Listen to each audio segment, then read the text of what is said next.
òkè mount òkè pamọ́ mountain back to Atlantic Ocean open me hills to country to educate, elevate and promote.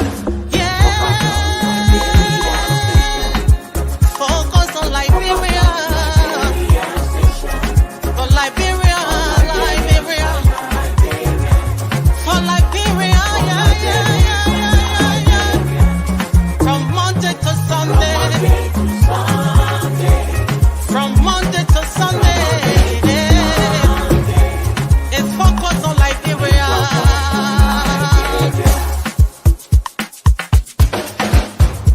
Talk about home affairs. Hey. In diaspora. Foreign affairs. Reliable information. History. Talking about culture. Politics. Education. Entertainment. Business. Sports. Advertisement, articulation. Focus on Liberia. Focus on Liberia. Focus on Liberia. From Monday to Sunday. Focus on. Hello, ladies and gentlemen. Welcome to another edition of On Point. This is our anniversary month. We are here talking some great things. We'll be paying some tribute to some of our fallen heroes. We will also be advertising our upcoming show for the rest of the month. Next Sunday, we're going to have our CEO, Mr. Dennis Jai, here. We will profile his picture later on. And then after that, we're going to have Mr. Anthony Kwumakwa. We're going to profile that picture also. But for the time being, we are asking you to please do us a favor, share this show. Share this show in your chat room. Your friends may not be my friends. Some of you belong to bigger platforms. Share this show. Get involved. Also, today we are going to be thanking some of our ardent supporters, followers, even those who troll us. Those, it doesn't matter whether you praise us, you criticize us. If you are one of those that have always been here, we will recognize you. We are voting. We got some names already. Some of you troublemakers, we will have your name already. We are not hunting you down. We will call you and actually show you a little sense of appreciation for who we are and what you have done over the years. Can you imagine, Mr. Eastman?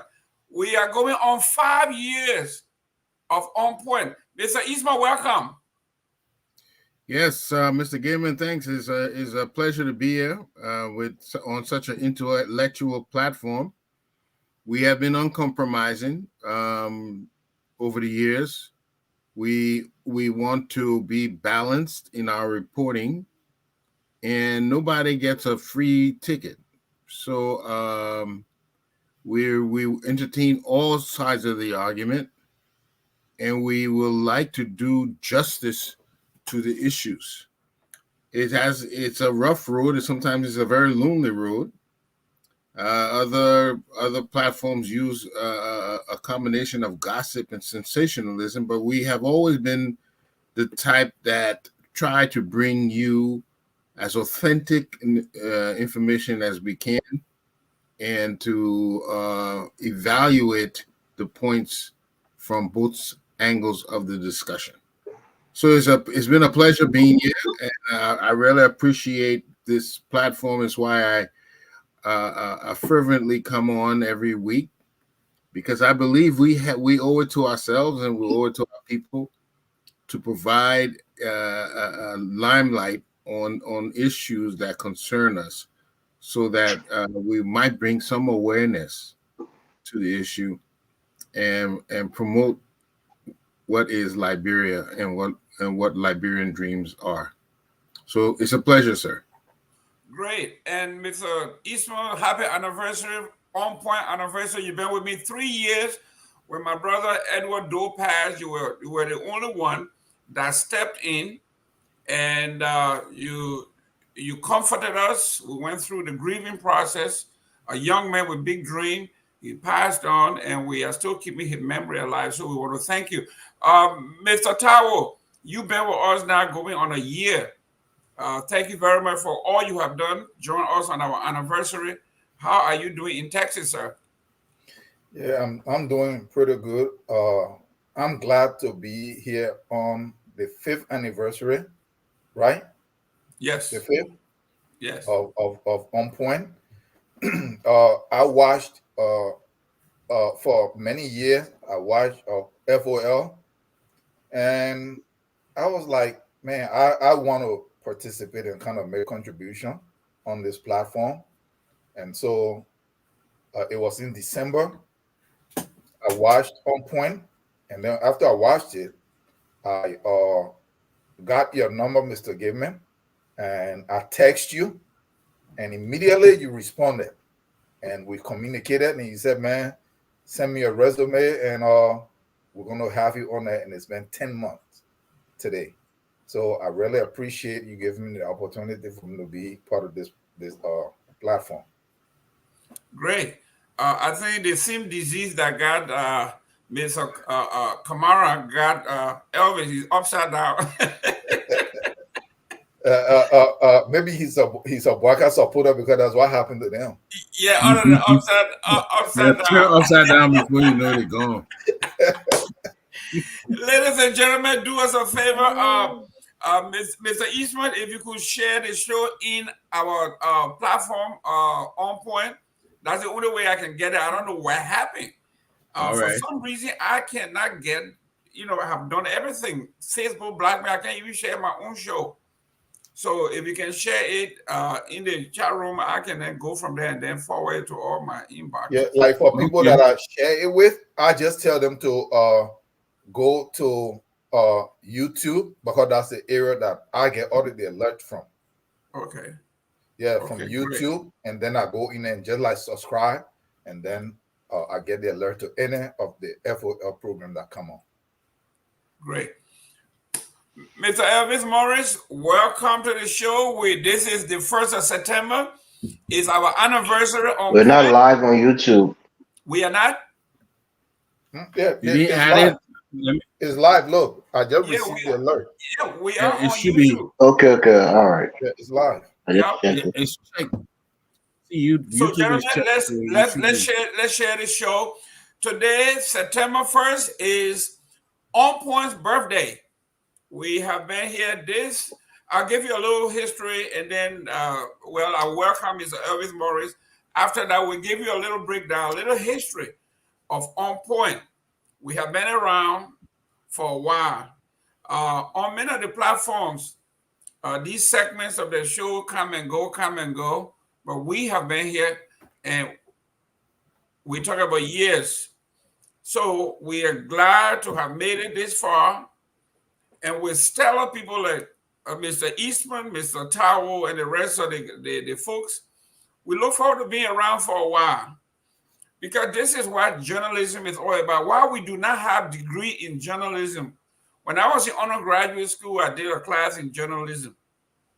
And it said the sole purpose of journalism is to serve your community with news.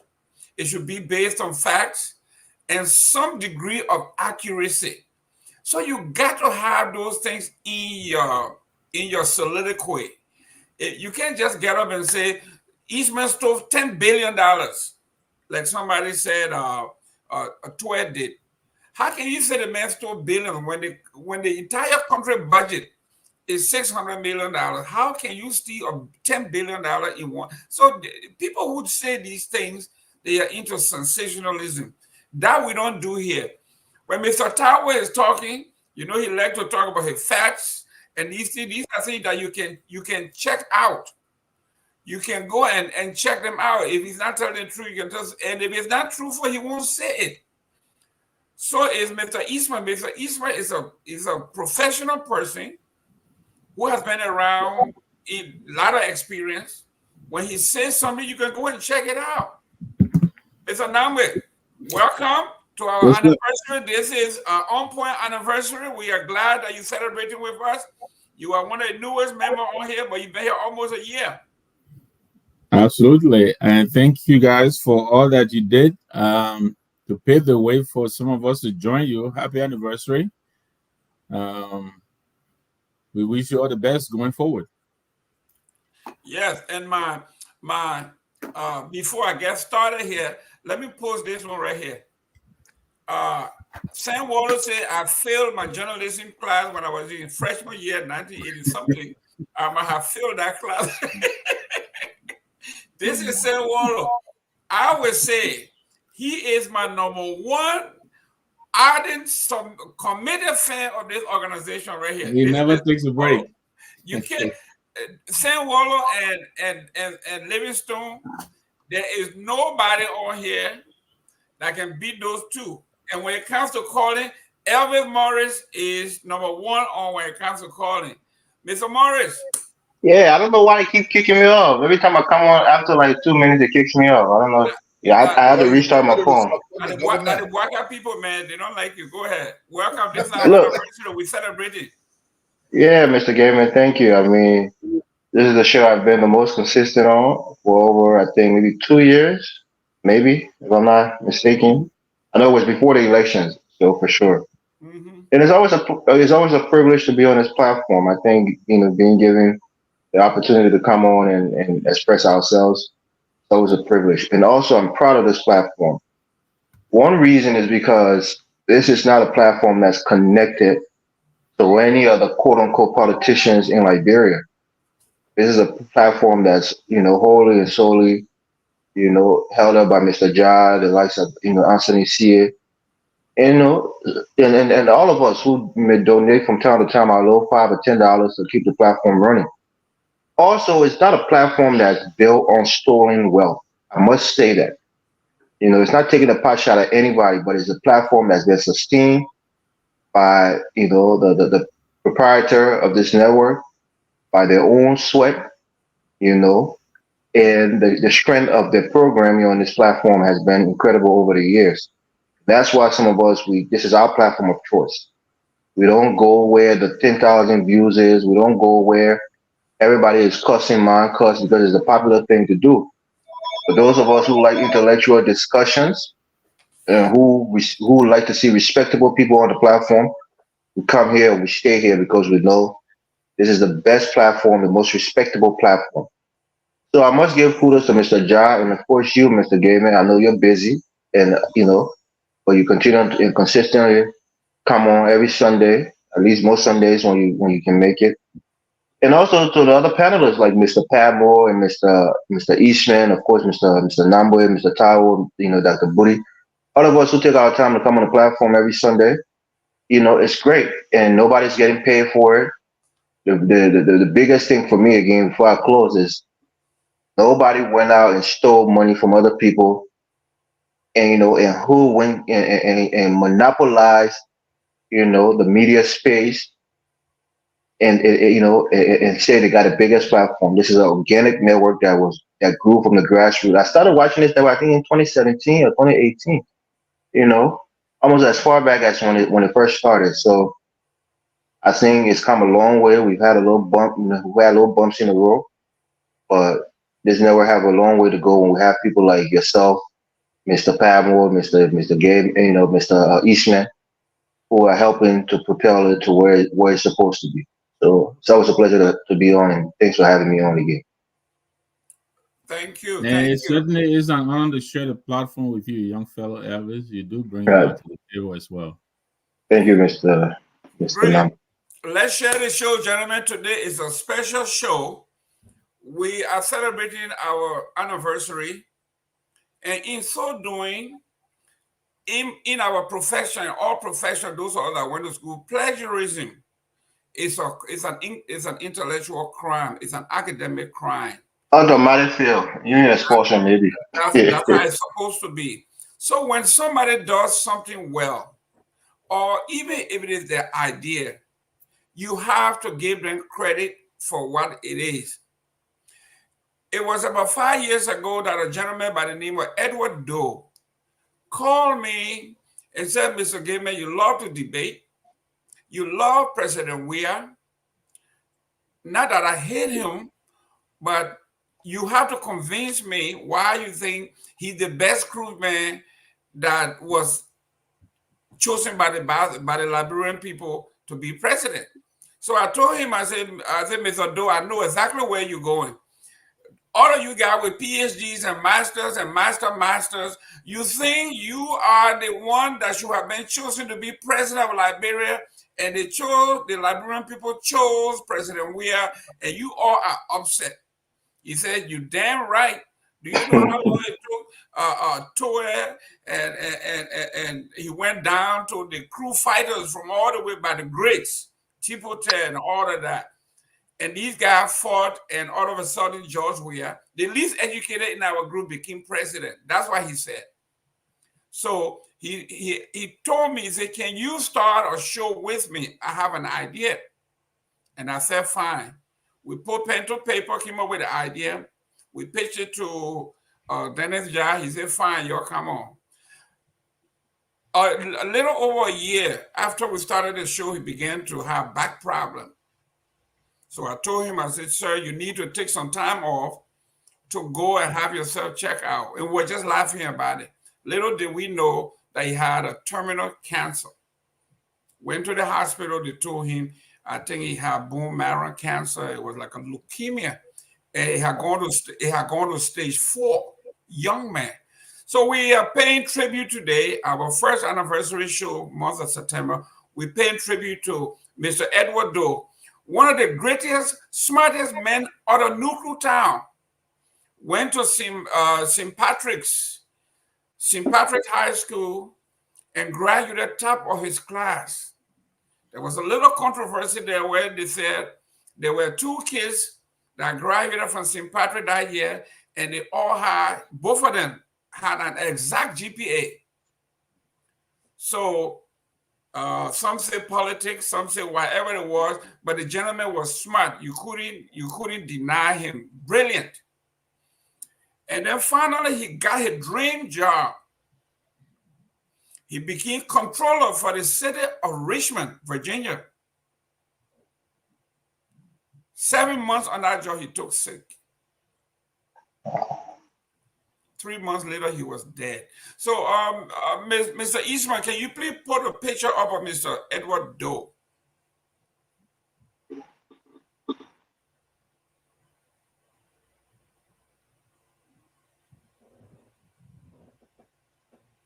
Mr. Edward Doe is one of the best and brightest of the Nuclear Town. Those kids from Nuclear Town are no joke academically. You go to any of the schools in Liberia, they will tell you Nuclear Town is no joke. They got some smart fellows, smart women out of that place. That borough is a haven of brains. When you talk to Anthony C.A., he's also from our borough, Nuclear Town. Mr. Victor Namwe, I don't know if you are familiar with anybody from the borough of Nuclear Town, and you will bear with me that the first thing out of their mouth is academics. Yeah, I have a lot of friends from the borough. I spent a lot of time there, especially when I was in Tottenham High School. I spent a lot of time in Nuclear Town and Logan Town as well. As a matter of fact, I lived in Logan Town for parts of my elementary years before I moved out. Oh, okay. This is my brother and friend Edward Doe. Edward Doe was born November 8th, 1959. This is a very brilliant guy. He died December 13th, 2021.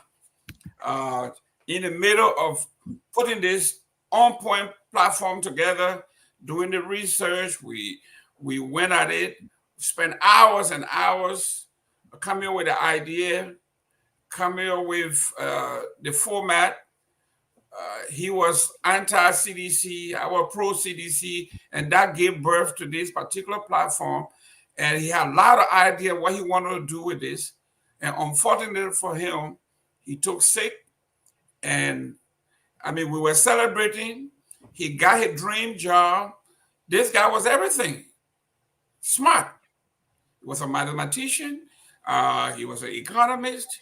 He was a CPA. He was everything. I mean, like I said, it made right at the top of the class at St. Patrick. So he has to be very, very smart.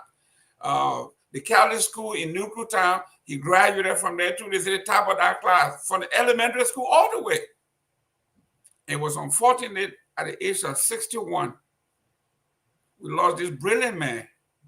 So today I am paying homage and paying respect to him. And I told his wife, at every anniversary, I would love to give him the due respect and the credit that is due him. This was his thinking.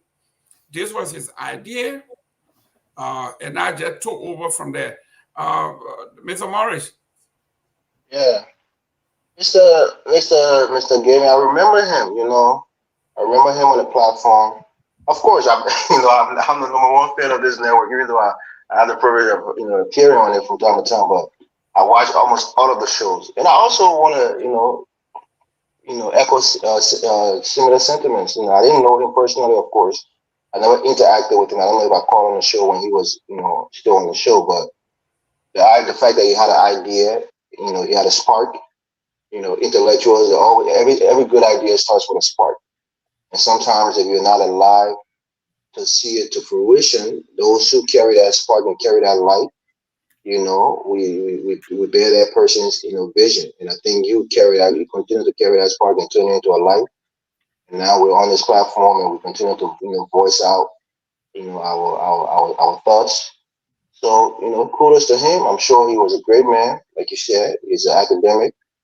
And I may his soul rest in peace. But lastly, let me just give props to other people too who was a part of this network and kind of fell by the wayside. Of course, you had George Toole on for a while. You and him was doing the show. We have few people who came and kind of went. What is the guy named Benjamin Fanien Kofa? I think he was kind of a regular here too. He's going to kind of fell by the wayside. I don't know. I don't want to put Mr. Kamara there too soon. Maybe it's premature. But he's been here too with us for a while. Maybe he's taking a break too. So there's a lot of people over the years that's been kind of in and out, and that's contributed to the to the network. But kudos to Mr. Doe for having the idea to build this show, and you yourself, Mr. Gaiman, for continuing that that idea and bringing it to what it is today. I think during our politics season, this is our number one politics show on this platform, and it was really, really thriving during that time. I do have some criticism of the show, and maybe we can talk behind the scene, or maybe we can talk on the show, but maybe we have to revamp it a little bit to get more balanced, so that it don't seem like a CDC leaning show, because everybody seems to think we all see solutions. I support CDC. I don't have that fact, but I think maybe the host should be a bit more neutral than another solution. So that's my only criticism.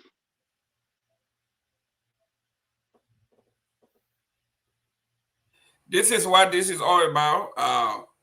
We don't hunt people down. You have the right to your opinion. As you can see, when this show started, it started on the premise that we had to have a hardcore sedition and a hardcore hater, somebody who didn't like this. Opposition. No. I mean, he didn't hate the man for sure, but he said that was the premise. It has to be. He mentioned, maybe you were young then, but there was a show. What do you mean? Oh, young? I was like 2 years ago or so. No. I'm talking to the reference he made when he talked about Crossfire on CNN. Okay. Crossfire on CNN was in the early 90s, mid 90s, where you have a Republican and a Democratic crossfire. That was the format he wanted to use. He says, I will play the devil's advocate. I will be the CDC hater. I will be the contrary to you. And that was it. So it wasn't that he hated the thing, but the idea was that you needed to have these two contrarian ideas, butting heads, to create some functionality, to create that fervor of balance.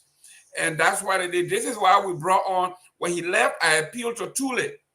Tule came on and he was doing very well at that. And then he got into basically his Uncle Joe tribal sentiment. And when White Guy won, he can't defend White Guy now, he doesn't come. So that's how it is. But yes, my dream has always been for us to have a female. I would rather have a female anytime here, no matter what side of the aisle that she's on. But it's just been difficult for us to have a female come on fully. Mr. Tawa, your take? Yes. As for me, I watched the show for a while now, like as Mr. Morris just said, I think like around 2017, 2018, I started following the show. And and I think that overall the show is actually good. And the host need to be as balanced as possible, but what we call balance also is relative, right? So because the host can also push the direction of the debate or the discussion, and that is why we are there as panelists and other people, so then you can see at that and then you can rebuttal, you can come from a different perspective. So for me, people who, when CDC was in power, when we spoke against things that CDC did, they branded the show as anti-government. Boyka is in power and we are still the same people, and what we are just pointing out is the wrong or the missteps that the government is having. Now we are considered hitting the government. So if hitting government is what it is, then I'm for it. If what they're doing, whether it's on the CDC or on a Boyka, if it's wrong to the Liberian people.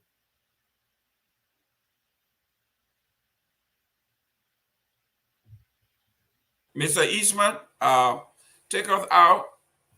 Tribute to Mr. Doe and his idea.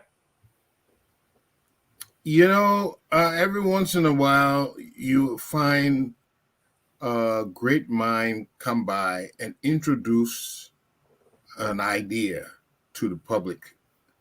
And their idea takes seed and grows and becomes a tree, and then eventually a garden, and then maybe even a forest.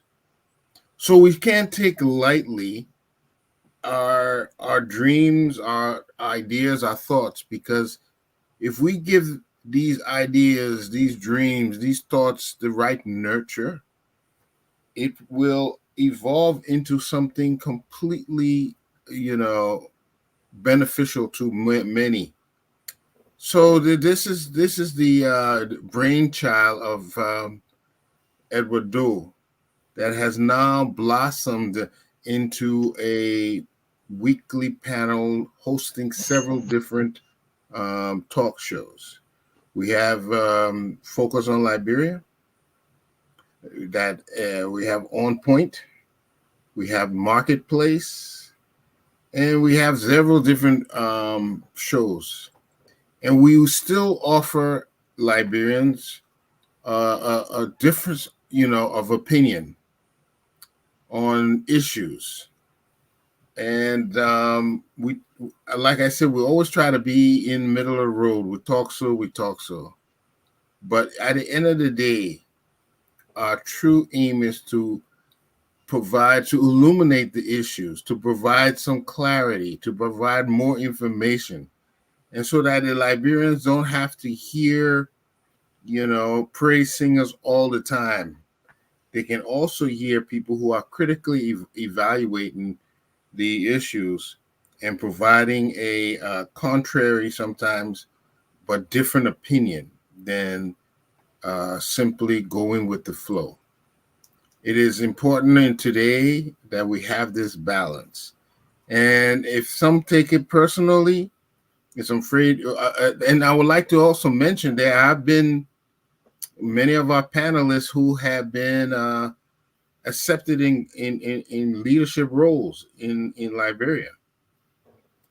They've come here, they made their point clear, and eventually they were appointed in leadership roles in back home. So that is how important our platform has been and will continue to be. We will provide, our opinions, our views, as balanced as we can, and let the chips fall where they may. But this is just the beginning. We hope to see this thing turn into a whole TV broadcast in LIB and on the radio. And as we work on these things, we will continue bringing you fresh news and ideas straight from the nation's capital. Thank you. Ladies and gentlemen, we are paying tribute. Our first quarter or half, we're paying tribute to one of our best minds, one of the founders. And this is what this station is all about. This is family here. If I was to fall today, I am sure Focus on Liberia would pay me the same respect. It happens that's what we're supposed to do. We are our brothers' keepers. We have to recognize each other for who we are and our contribution to society. It is not all about competition in a negative sense. This young man was brilliant, and it is a major loss to Liberia. So, Mr. Doe, rest in peace, wherever you are. I know you're looking down. Your idea is still going. Like I always told the folks, when I was in New Jersey, everybody would go listen to Jerry Springer. Jerry Springer will have 10 million views. And then you go to NPR, NPR had 200 views. But when they leave Jerry Springer and they wanted something factual, they go to NPR. If they wanted entertainment, gossip, sleazy, who the father, you are not the father, the DNA came by, you are the father, all that stuff. It's an escape. So they go to Jerry Springer. But they wanted something serious, they came to NPR. Same thing here. You can go to your Spoon network, you can go to the other network and see people cursing mom and doing all that. So that's fine. But when you need information that is valuable, you come here.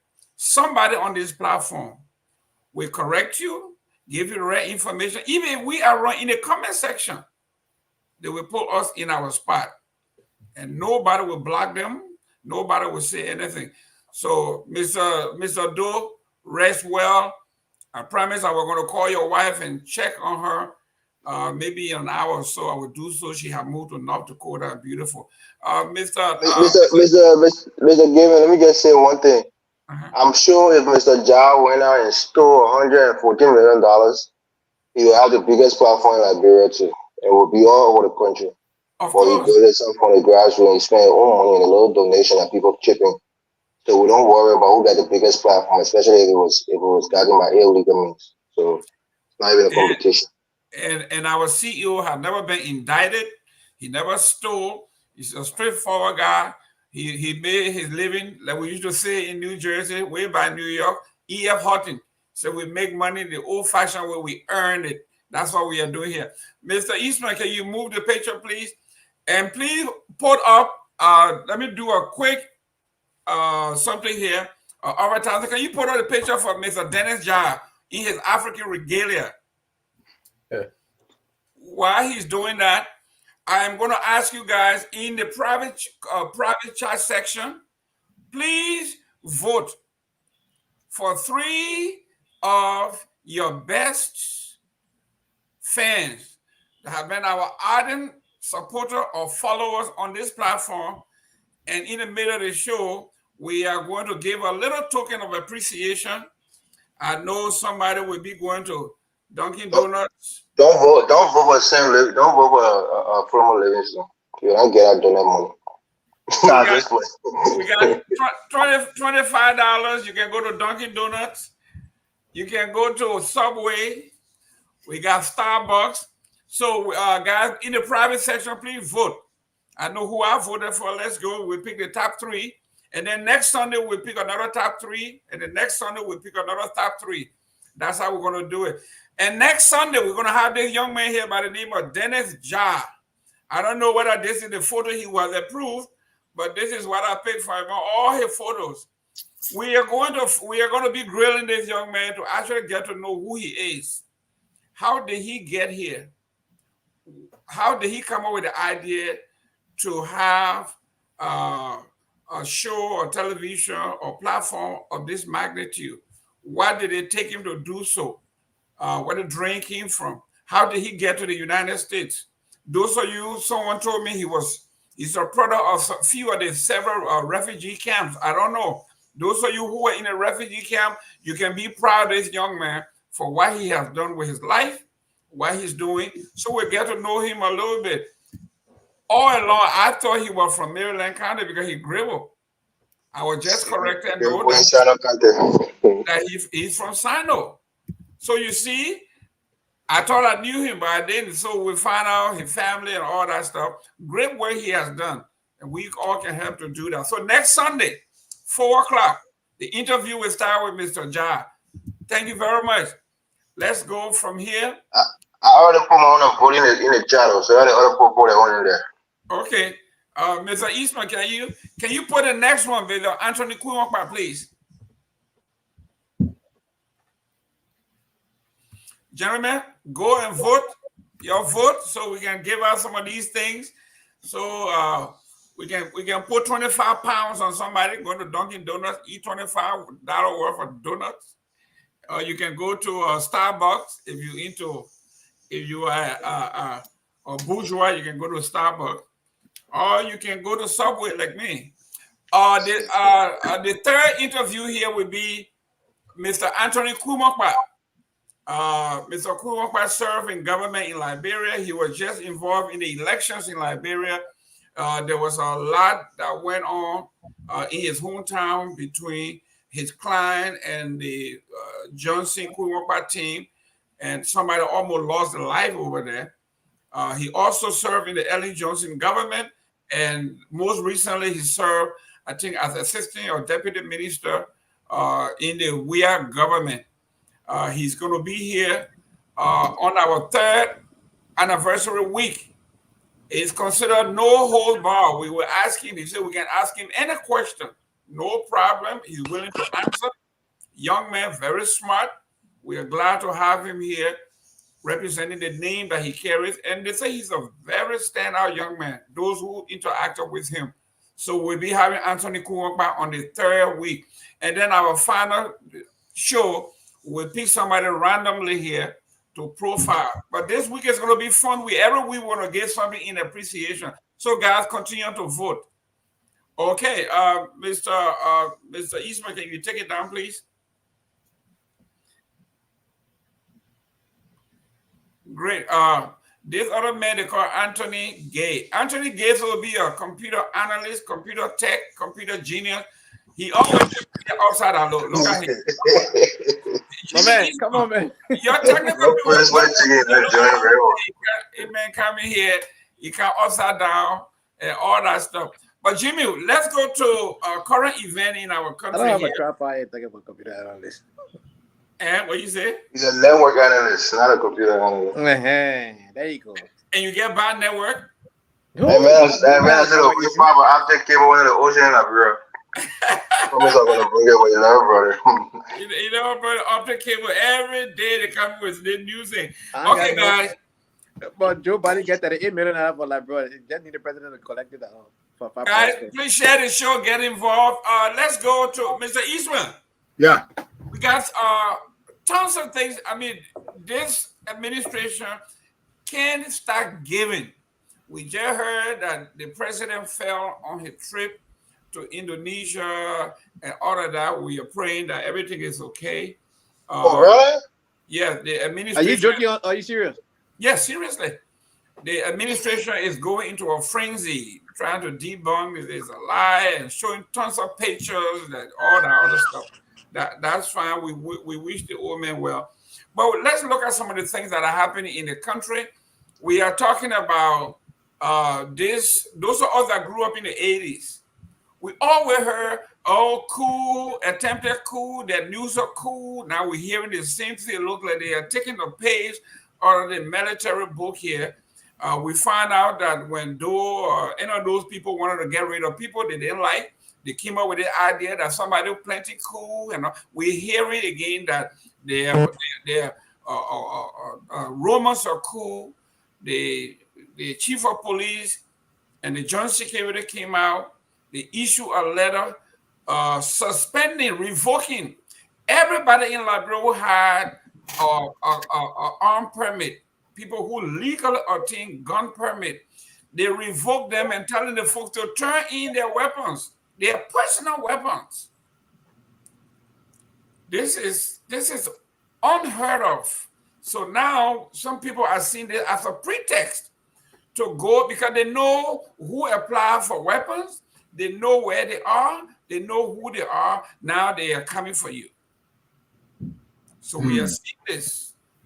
We also saw the Liberia judicial system is under another microscope, where Mrs. Scott was found guilty of murder. When this administration was in opposition, they protested. They supported this woman. They said they shouldn't charge her. When the election was over, this administration went to the prison compound to apologize on behalf of the WEA government that WEA did her wrong. They moved all the prosecutors, they brought their own prosecutors in, went to the Supreme Court, and basically kept what it did, it somersaulted to the point where the Solicitor General, the chief prosecutor, never showed up, and he was fined $100 for not showing up at the Supreme Court. So the case was thrown out. So the judicial system is now on a serious microscope. How does investors come to a country that does not respect the rule of law? We also want to talk about whether it is practical or tactical or political. The former Minister of State for Presidential Affairs, Mr. McGill, withdrew his petition to the Supreme Court for prohibition. Is it political? Is it tactical? Why is this happening? Mr. Eastman, let's start with the gun issue here. What is going on here with the... Jimmy, do we know we are live on Facebook? I'm trying to share the show, but I can't find the link. Yeah, it says here. Gotta be live on look Facebook. In the chat if you will see the link there. Okay. Look in the chat. Okay, got you.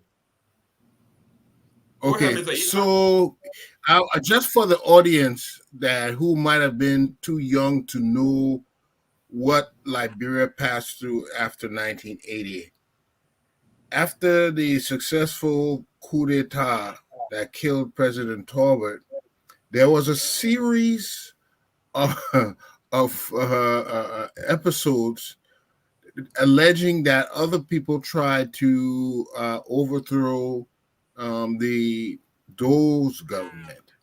The first one was in 1981, exactly 1 year after the April 12th coup, where Thomas Wesson, who was the second in command, was accused of overthrowing the government.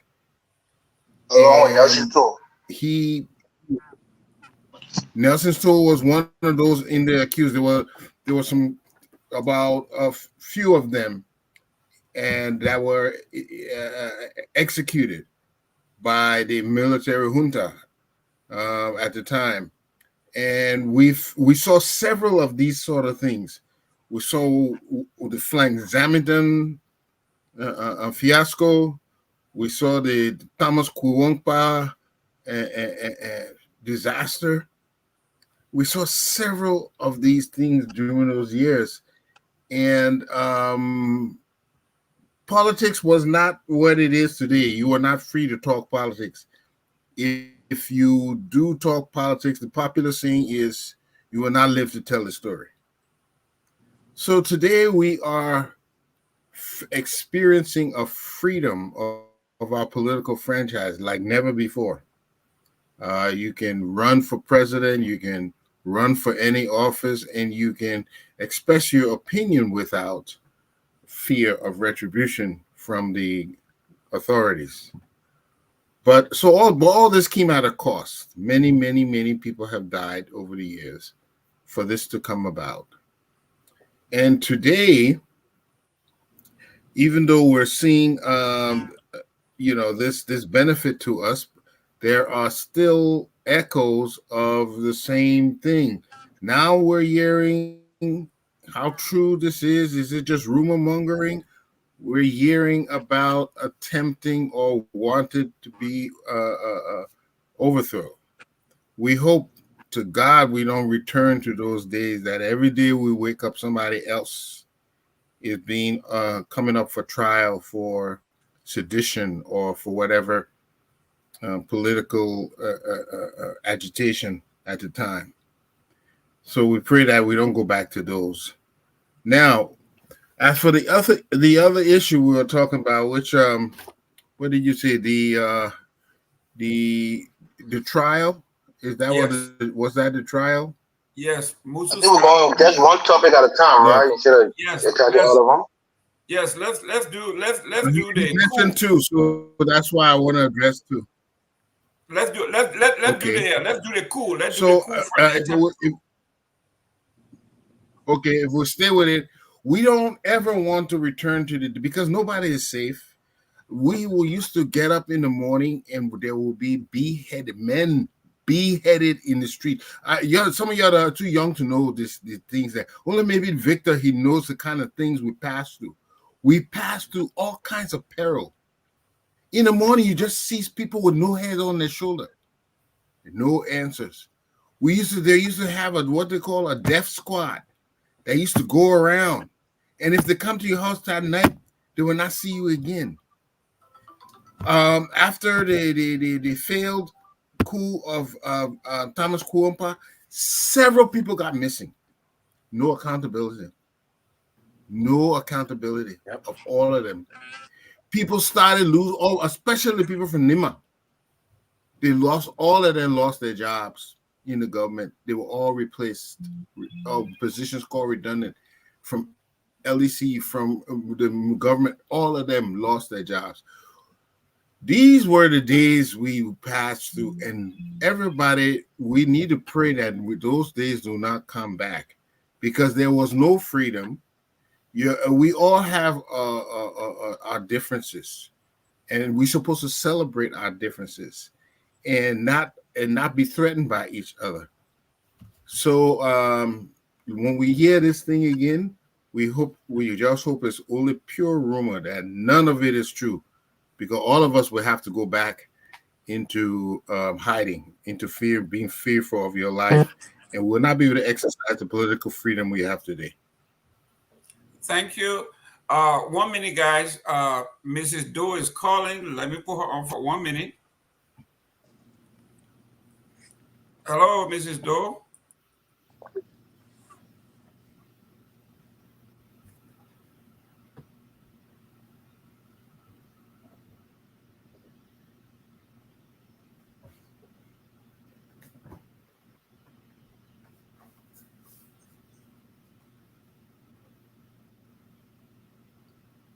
We can't hear. You muted, Mr. Gamer, you muted, unmute. Mrs. Doe, are you there? Yeah, I'm here. How are you doing? How's the baby? And how's life? We're grateful, and she's doing fine by the grace of God. We thank God for life, peace, and strength. I have with me several of our friends. We're celebrating the life of Mr. Doe in our first section. Some may want to just say, hello, and what are you doing now, and how's life been with you? And tell us a little bit of your life since the abrupt passing of your husband. First of all, my name is Marian Something Doe. The late Edward widowed, and since my husband passed, before he passed, we're in Richmond, Virginia, And after the funeral, my daughter and I relocated to North Dakota, Iowa, precise, North Dakota. And we thank God for giving us peace and strength during the whole bereavement, and we are doing good by His grace. We got some families and friends here that we made here, so we are fine. And with the other kids as well, everybody doing great. Yeah. And the twins graduated from high school this past June, and now they're in college. So we thank God. And the grandkids are doing good too. And the two older boys are doing great as well. Great. Gentlemen, any question, any feelings? Yeah, I mean, I would just want to tell her that, the idea that her husband had, we'll continue to carry it, and we're using this day to honor his memory. So we want to appreciate him on this day. Thank you. Appreciate it.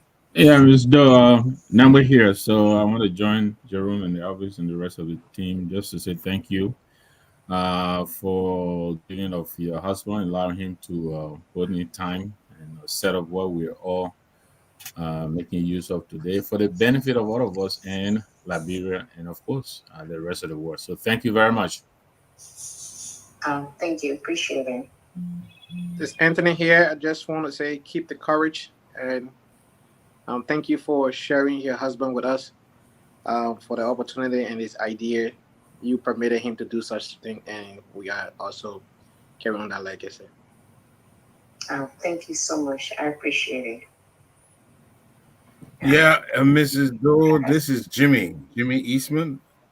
They say behind every great man there's a woman, there's a strong woman, and we like to give you your props as you alive now. And we want to also invite you. We know that many of those ideas that Edward Doe might have been inspired by you. So we want to open an invitation for you to come and voice your opinion and your ideas on the show one day. We're looking to have that female input on our show for a nice blend. So we extend that invitation to you at any time. We know you are quite capable to play that role. And in the meantime, we wish you the best, and all your children. We wish God be behind them and that they follow in their father's footsteps. Thank you so much. I appreciate it, Jimmy. And I would like to say, my late husband, he liked politics, so that's something he was passionate about. So for me, I would decline that offer because I'm not. Yes, I will. That's his thing, and so I allow him to do it. Yeah, but for me, I'm not into such area, so I would decline that offer. But I appreciate the offer anyway. So yeah, I appreciate that. Yeah, but don't forget now, we don't only talk politics. Sometimes it's pressing issues. Like right now, we're talking about the rights of women. We're talking about female productivity in the country, female education. All those other issues are very pertinent issues as well. Yeah, like any field that she's in that she needs to bring awareness to, I'm sure Mr. Jai and the management team here will be open to amplify her voice by giving her this platform, as a medium. So I think, the door is open anytime she wants to, amplify any cause that she's fighting for. I think that's the main point. Yes, I appreciate the offer. As I said, I will look into it and I will get back to Mr. Gilman. But I said I will look into it. Thank you so much, you guys, and thank you for remembering my late husband. And unfortunately, he dies, but I thank God that I still, remember him as a friend and as a colleague, and I appreciate that. I'm very grateful. Yes, I am. Thank you, Mr. Tao. Yes, Mrs. Doe, this is Mr. Joseph Tao For me, I listened to you. I didn't know your husband personally because I was not on the platform, but we are really grateful for the idea that he started. But as for me, I'm just grateful that you have been able to find the strength to guide Amen. your kids and to raise them and to get them this far. And I hope Amen. and wish that you maintain the same strength to see your Amen. kids through and your grandkids. Amen. Amen. Thank you. I really appreciate that. Thank you so much. Great. Any parting words before you leave? And as I said, thank you again for inviting me over, and I do really appreciate that because it's hard when such thing happen. Everybody can just forget about the person, but I'm grateful, as I said, I just still remember him, and I hope this will not be the last call. This will not be the last time, inviting me over to honor his memory, and I really do. And me, the kids are grateful. And thank you guys for all the prayers and the well wishes that you sent through our way during our times of trial and difficulty. So thank you again, and I really do from the bottom of my heart. I said thank you. Thank you so much. Yeah. Thank you very much, and I will stay in touch. Okay. God bless. Okay. Okay. Bye-bye. Great. That was Mrs. Doe, a very young lady, brilliant. You listen to her, she herself, very brilliant, well accomplished woman. We are definitely going to pick her mind and find out what is it that she has passion about. Everybody has some passion. If it's not politics, it's human right, it's women's right, children's right, anything. We have to collectively deal with the issues of our country, and it is not partisanship. It is not a CDC thing. It is not a unity party thing. Our suffering and our failure is a collective. It's beyond George Weah. It's beyond Joseph Boyka. It goes all the way back. And until we can collect, like Mr. Eastman used to say, we have to bring our collective strength, our collective guilt, our collective fixes. You can criticize, but at least bring something to the table to correct some of those things like Mr. Elvis has just done. He believed that we have to bend backward without breaking to bring other folks who are true to maybe the Unity Party cause. If they want to come out, I know it's difficult to come out here and defend something that is indefensible, but that's what we did sometimes here for 6 years. You have to believe in something. You got to be a true believer. So, Mr. Eastman, I want you to end on the fact that we are hearing and seeing things that are giving us some flashbacks. I mean, it is not they say, it is in writing. I got a letter from the police. Everybody read that letter on social media. It was in the press conference. That now they are I want you to read that letter or put it right. Yeah, did it mention anything about Let's put who, the or you letter just implying that that's what they're fearing? No, Let's you. put the letter up so we can read it. Yes, I spoke to the security folks, and right after we spoke, this letter came out. I'm going to find the letter. While we're discussing it, Mr. Namwe, I think you and I may have been in that area at the time when this happened. We were of age, the coup and the 80s, when I think West San had come from Grand Bassa County. There was a football game they went to, and they were on their way back to Monrovia, and then there was this public service announcement that they were wanted. And the rest is history, Mr. Namwe. No, absolutely. Yes, the inception of the PRC, People's Redemption Council, April 12th, 1980, they introduced pretty much the concept of coups, and then, of course, throughout the duration of the PRC government, there were allegations of coups and counterclaims of coups. I mean, just like you said, Thomas Wesson was the vice head of state. He was accused and famously tried. And of course, in his life, J. Nicholas Podia, he was the speaker of the PRC. He was also accused. And then we all remember the famous Nibari Kalongo Luo and the rest of them, DK Wansili, all these guys.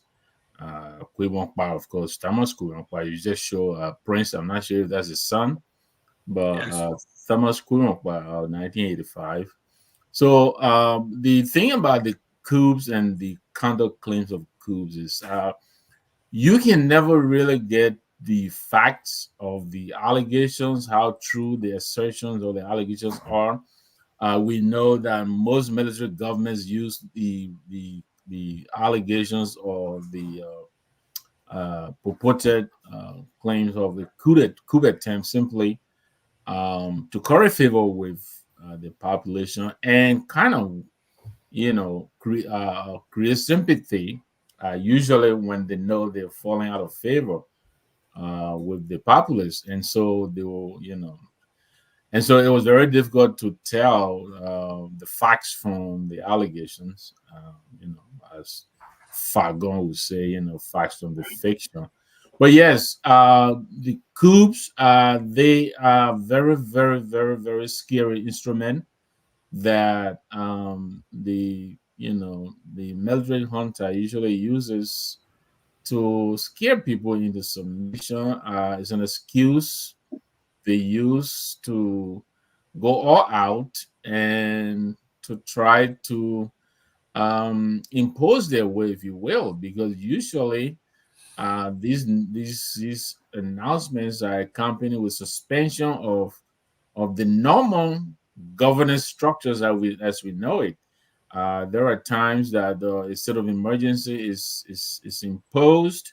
Normal functions are interfered with. Sometimes curfew are imposed. There is a whole dragnet usually that accompanies this kind of pronouncement, and of course, eventually, they use it as a pretext to arrest and remove any semblance of opposition to their misrule. So, I hope this is not it's not true. I haven't seen the letter, so I really don't know the contents of the letter. I don't know the facts contained in the letter. But a lot of us had hoped that we had graduated from the militarization of politics in Liberia, because those were the dark days and those were very, very scary days. There was a lot of intimidation, and really it was a pretext to go all out and silence genuine opposition. Samuel Doe used that a lot to imprison both real and perceived opponents, including students as well. There were lots of killings that accompanied these kinds of pronouncements. So we really hope this is not true. We'll let the facts come out. Great. Mr. Tao, the police is saying they want everybody to turn in their guns. If you,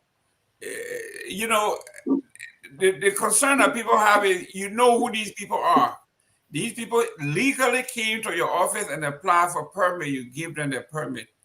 It is their gun, it's their personal property, but you're telling them that you give them time to surrender those guns.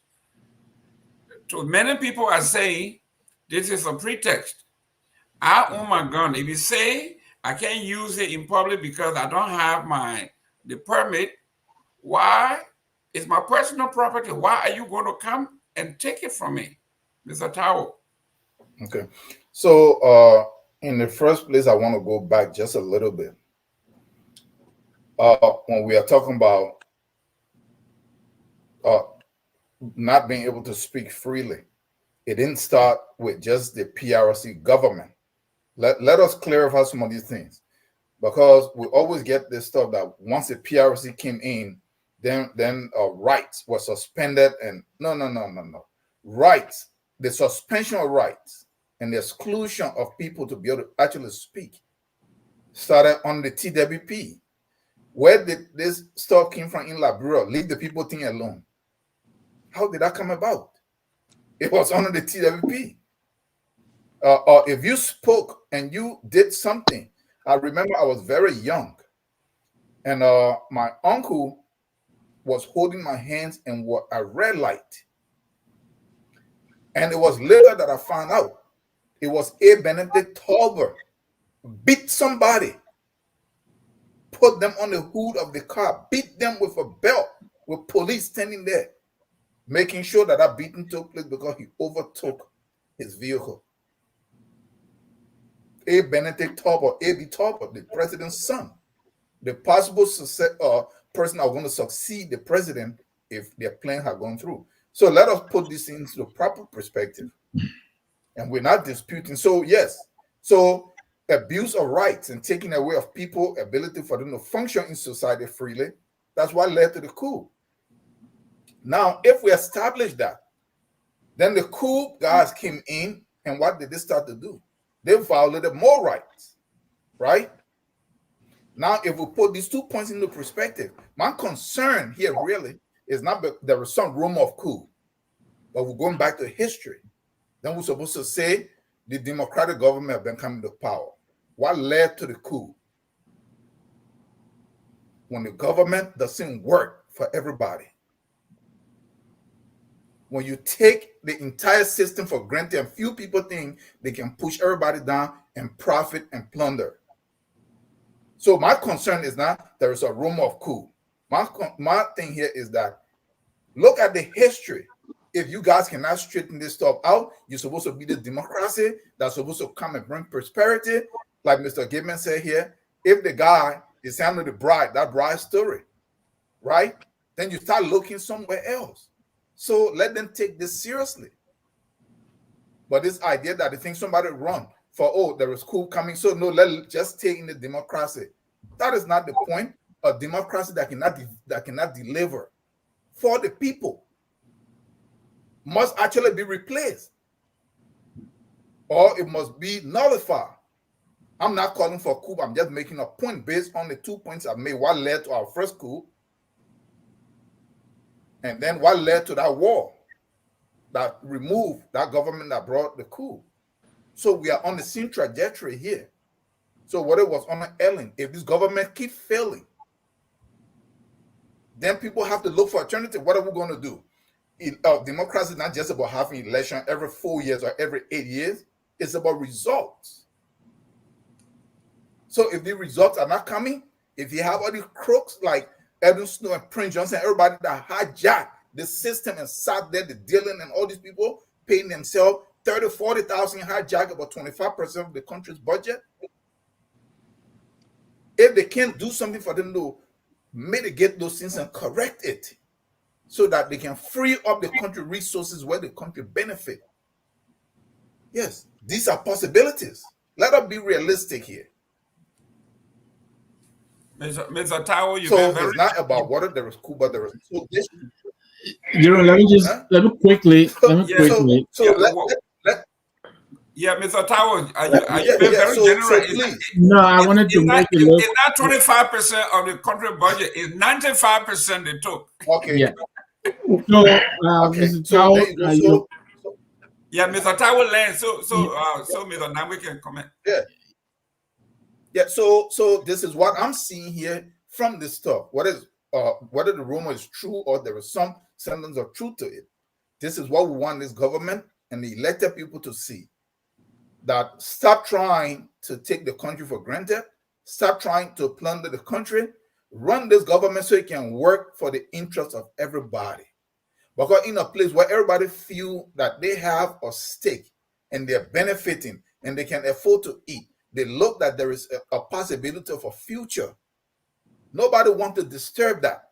Nobody's going to be fooled to be recruited to disrupt that. Let them know this. But if they just feel they don't care, then these are possibilities.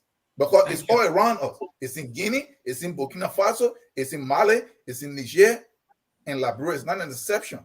There is nothing that said that because we had coup in 1980, so we can't have it again.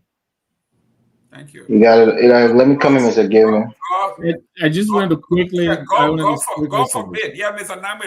Yes, Mr. Tao, you're quite correct. I believe the answer we were addressing was the introduction of the concept of coups into our body politics. Yes, there was an incident with Detroit and Tottenham, but we were discussing when the militarization of politics was introduced, because we're discussing the communication, which I think seems to be addressing the attempted coup. But yes, before the coup, there was a systematic, and Gonglo here will bear me out because I think he's aware of it. Yes, actually, it's because of the systematic violation of the rights of the native people that a coup actually came into being. So yes, there were rights, there were denial of our rights by the 5% American Liberians. It is because of that that a coup was introduced. But yes, we were talking about when was the concept introduced. I believe that's what we were saying. I just wanted to correct that. Thank you. All right. Look, Mr. Gilman, let me say this. I know Mr. Gonglo has joined the show. Welcome, Mr. Gonglo. I know you're a proponent of a military takeover. I disagree with that idea, but let me state my position here. Coups are sometimes necessary in extreme situations where the government is oppressing its people.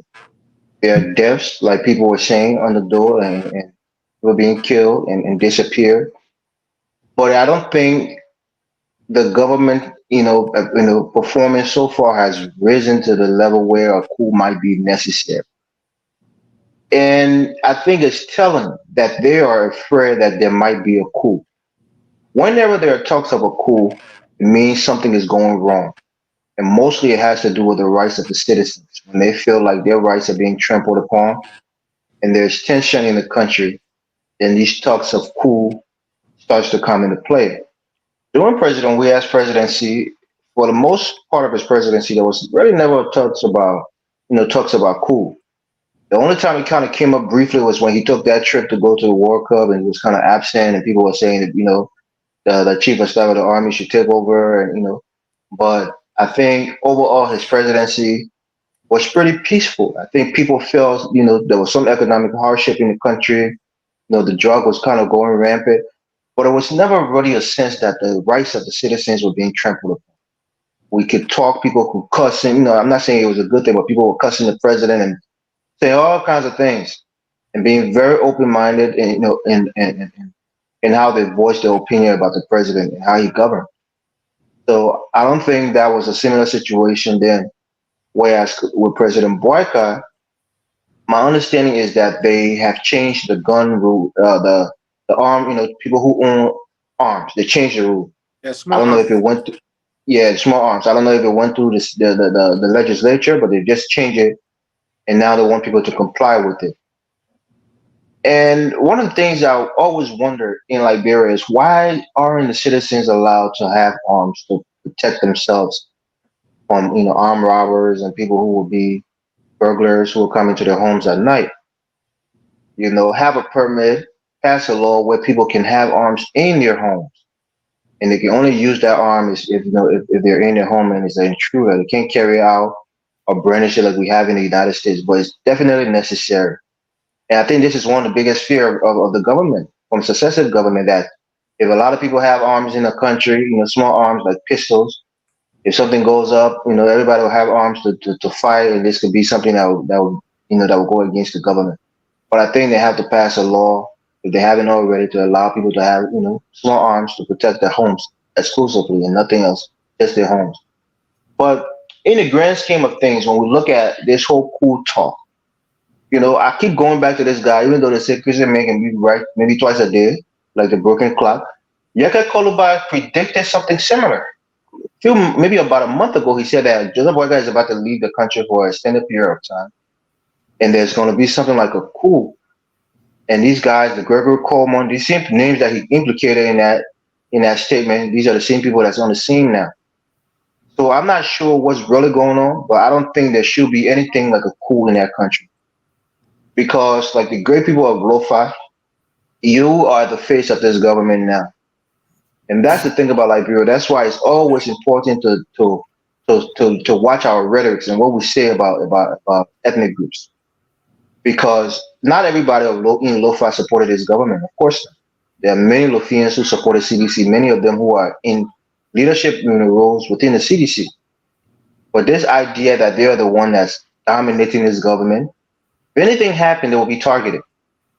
God forbid, and I say God forbid double time, if there is a coup, and let's say a man from Bon County is the quote unquote leader of this coup, now the perception becomes it's a thing against the people from Bon and the people from Lofa, and that will bring another tribal sentiment. Or let's say God forbid is a man from Grand Cru who headed the coup. Now it becomes the people from Grand Cru is against the people of Lofa. That's going to spark ethnic tension. So it's a cascading effect whenever there's a coup. It may be a quote unquote peaceful coup, but the sentiments after the coup will linger far longer than the aftermath of that coup. So people need to be mindful, especially government. You have the full responsibility to bring peace within the country, to bring harmony and bring security. I think these guys think that if they take all the guns, if they take all the weapons and they neutralize all the threats that they perceive, there will be no coup or there will be no violence. You can never stop it if it's going to happen. Don't allow that to be something that you think you can quash a coup by arresting people or taking guns off the street. The most, hardened dictators has been taken out of power. The likes of Gaddafi, the likes of Saddam Hussein, they've been taken out of power. So you can't think you can take all the guns, and if you continue to oppress the people, even though I don't think it's risen to that level, but maybe it would give them that lead with the thing, well, there's no threat. We can impose our will on the people, and nothing can happen because we neutralize everybody. Govern well, bring economic prosperity, give people the freedom to express themselves, and you would not have to worry about a possibility of a coup. But when you start to become lawless and you start to become oppressive, then your biggest fear might just come through. That's my take on it, Mr. Gaiman. Yeah, Mr. Dimon, if you allow me to come in quickly, I want to agree with Mr. Tauho and Mr. Nangbe. But there's something what we've learned to do in science, business, we call it root cause analysis.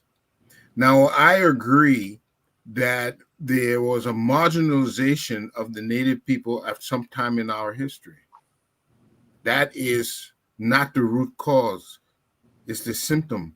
The root cause is a selfishness of anybody to marginalize anybody else for any reason. This is part of human nature.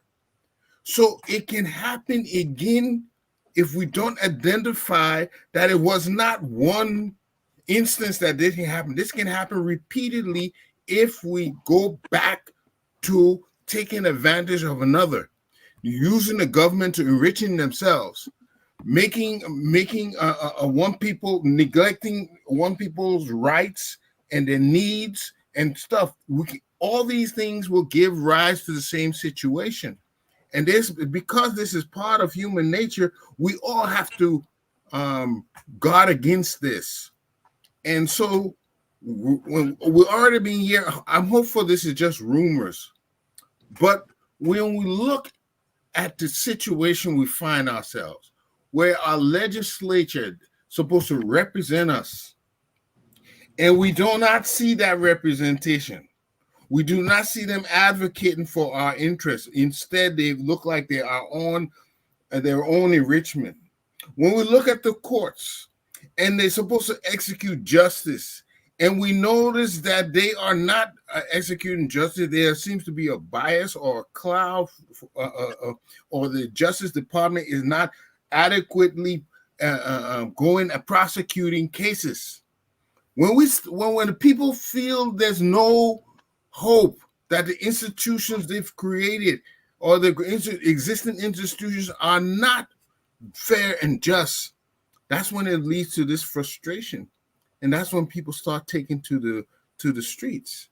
Good. So we need to guard against these things. That the selfishness that causes these things, the initial cause is a selfishness, is rooted in a selfishness and a disregard for your fellow man. When we spot that, we need to cite it out, and not because it's one of our relatives, is one of our people from our community doing it.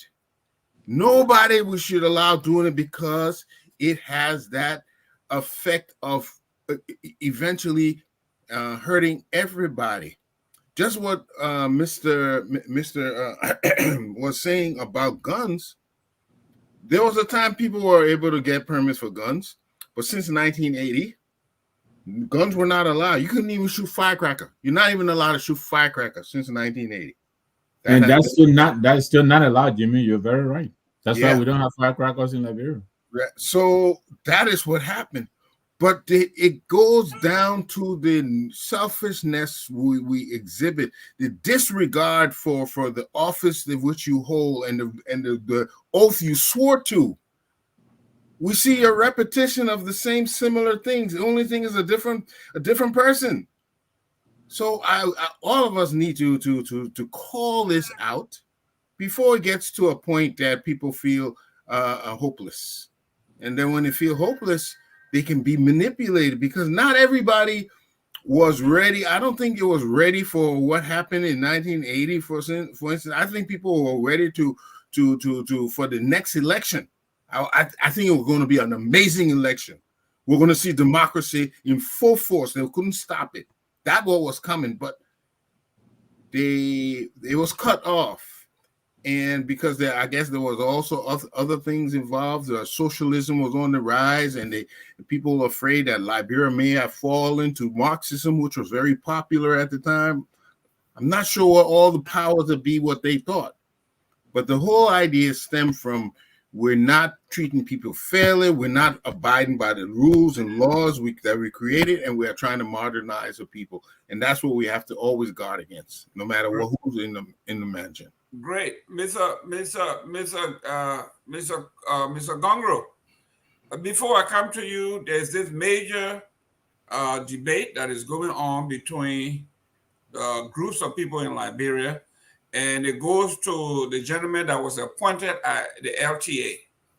What is his name? Pade? That's his name, Pade? The guy who is now at the LTA. Mm-hmm. Is it Conga or no? Patrick Hanna. Yeah, Patrick Hanna was an advocate of the salary harmonization, and he says, George, we didn't even do much. It should cut even further. And George Weah says, we have cut 50%, we can't cut any more. And they said, so when he took over LTA, when he took over the wherever he is, somebody from in that agency leaked out his arranged salary, his package, and read thus: monthly salary and benefits, salary base $7,861, transportation $1,500, housing. He lived in his own house, but he's getting housing allowance, $1,500, $1,200. Generator gas, $3,622. Operation gas, I don't know where wanted that. Operation gas, 200. Are those all in US dollars or some are in Liberian dollars? This is all USD. This is all USD. No Operational gas, 200 gallon, $966. Scratch card. He get $300 for scratch card for a total of $7,444. Okay, all right. $15,449 monthly salary. So no, Mr. Gary, I don't believe that. No way. I honestly don't believe it. Listen, we got this from a very reliable source, somebody who worked there, and a journalist, Alexander Biede, he have verified. He will be making the same as senators in that country a month. I don't think that's true. It might not be accurate. True. It's right here. Folks, look at look it up. $15,449 a month. And what is his position again? What is his actual position? The director of postal telecommunication, I believe. Really? Elvis. I can't fathom it, Mr. Gonga. I mean, it's unfathomable. I mean, $15,000 for that position a month? No way. He's just a commissioner. I don't He's know not- why. he's just a Mr. Gongo, commissioner. go Yeah, ahead. he's a commissioner. I'm sorry, that's the position. He's a commissioner. Yep. Go ahead, Elvis, Mr. But listen to this, Elvis, Elvis. During the CDC time, Mr. Gongo got the floor. Go ahead, Mr. Gongo. they said it was 21,000 during the CDC time per month. Not I don't because think so. Elvis does not believe it doesn't mean it has not happened. Okay, so I think it's not fair to look, Mr. Gilman and guys. Let me firstly apologize for joining the show late. I actually placed a text in the chat room yesterday. I was going to join the show today to talk on my argument. And when I joined, Mr. Nambo was talking about other issues on the military, restriction of rights, free speech. But I like the fact that Mr. Tao, provided an effective counter argument to that. And I quite agree with Mr. Tao's argument 100% to counter that false narrative. Because even silencing of free speech is happening right here on democracy. So you can't even use the situation of the military. I think if you compare the military was in a different era. The military was in an era where there was no social media. Today we have social media. So people have different forms, different platforms to express themselves. To the extent that even this government is trying to even monitor social media is very sad. That is even beyond what the military could do, So, but that's a separate argument. Let me just respond to your argument, your question first before I make my contribution. The thing about the salary thing is, I will put it this way. In Liberia, those who are professional politicians or so-called party activists, they only talk on what they believe can give them power. That's all. Like, I was talking to a friend who is a Unity Party person, by the way, and I was just telling the person how much I know about Jefferson Koji and how I think that he was framed wrongly. He was labeled with all kinds of powerful propaganda on things that I don't believe he has done, and he's suffering it. And the person said, "Oh, I don't believe that you're an educated person. You defend Jefferson Koji." The person thought I was really maybe a beneficiary to what alleged crime of Jefferson Koji. But that is how Liberia is. What is happening at LTA, I'm not going to call a name. I know a former commissioner, and that former commissioner and I used to play tennis together. In fact, that commissioner was vice president for administration for the Liberia Tennis Federation, and I was vice president for operation. So, and that commissioner explained to me and said, "Gonglo, the only place in Liberian government that you don't have to know anything, you don't have to do anything, but you just sign for check, you just get money." He said at LTA. He said we'll get free call for all the GSM company. We'll travel anywhere in the world. We'll communicate freely at their expense. They give us money. They give us gasoline. We can even we can run gas station with it. I mean, the person went on explaining everything to me. So when we came to power, that person was, because part of the people were removed during Ellen Johnson's time when she wanted to carry a new group of eaters there, And the person, I'm trying to get back to that place. Because the only place you can make free money. You don't have to work. You don't have to know anything. Because majority of the commissioners they put there, they don't have communication background. They don't know anything about what they're doing. They just Exactly. Padre Honor studied criminal justice. He's not even a professional journalist. He didn't study mass communication. He studied criminal justice at Zion. So, but he's there as a commissioner today. He's not there to make money, to sign for check, and wear nice clothes, go somewhere and offer people and say, "Oh, commissioner is here." We Liberians love to elevate people, give them titles. That's all he's there to do. And of course, steal some and go to Boaga children and other people. Okay? That's his job. That's his job description, nothing else. And that's how the country has been run. This is why those of us who believe that we are not feeding the dividends of democracy. And we can go by and look at the economic history of other countries. And I've made my case that Murtala Mohammed of Nigeria, he was a military leader. Today, Lagos Airport is named in his honor. And these military giants, they led our country during the Cold War. It was in different global regime. Today, we are in a different global era. Okay, there's no Cold War. We don't have that. We have the social media. So it's a different. So if you look around, military leaders who are emerging on the continent, their approach to power is far different from the approach of those who came before them in the Cold War. So are you calling for military leadership now, Mr. Gonglo? I think I've been very clear on that. However, you're the one who just said coups are necessary at times. Didn't you say that too? No, in extreme situations. That's what I said. Why do you say you're calling for military leadership? What do you define as a extreme situation? Yeah, when people are being killed in the street, when the rights are being oppressed, when they can't talk freely, they can't move freely. I don't think that's happening in Liberia at this current moment. No.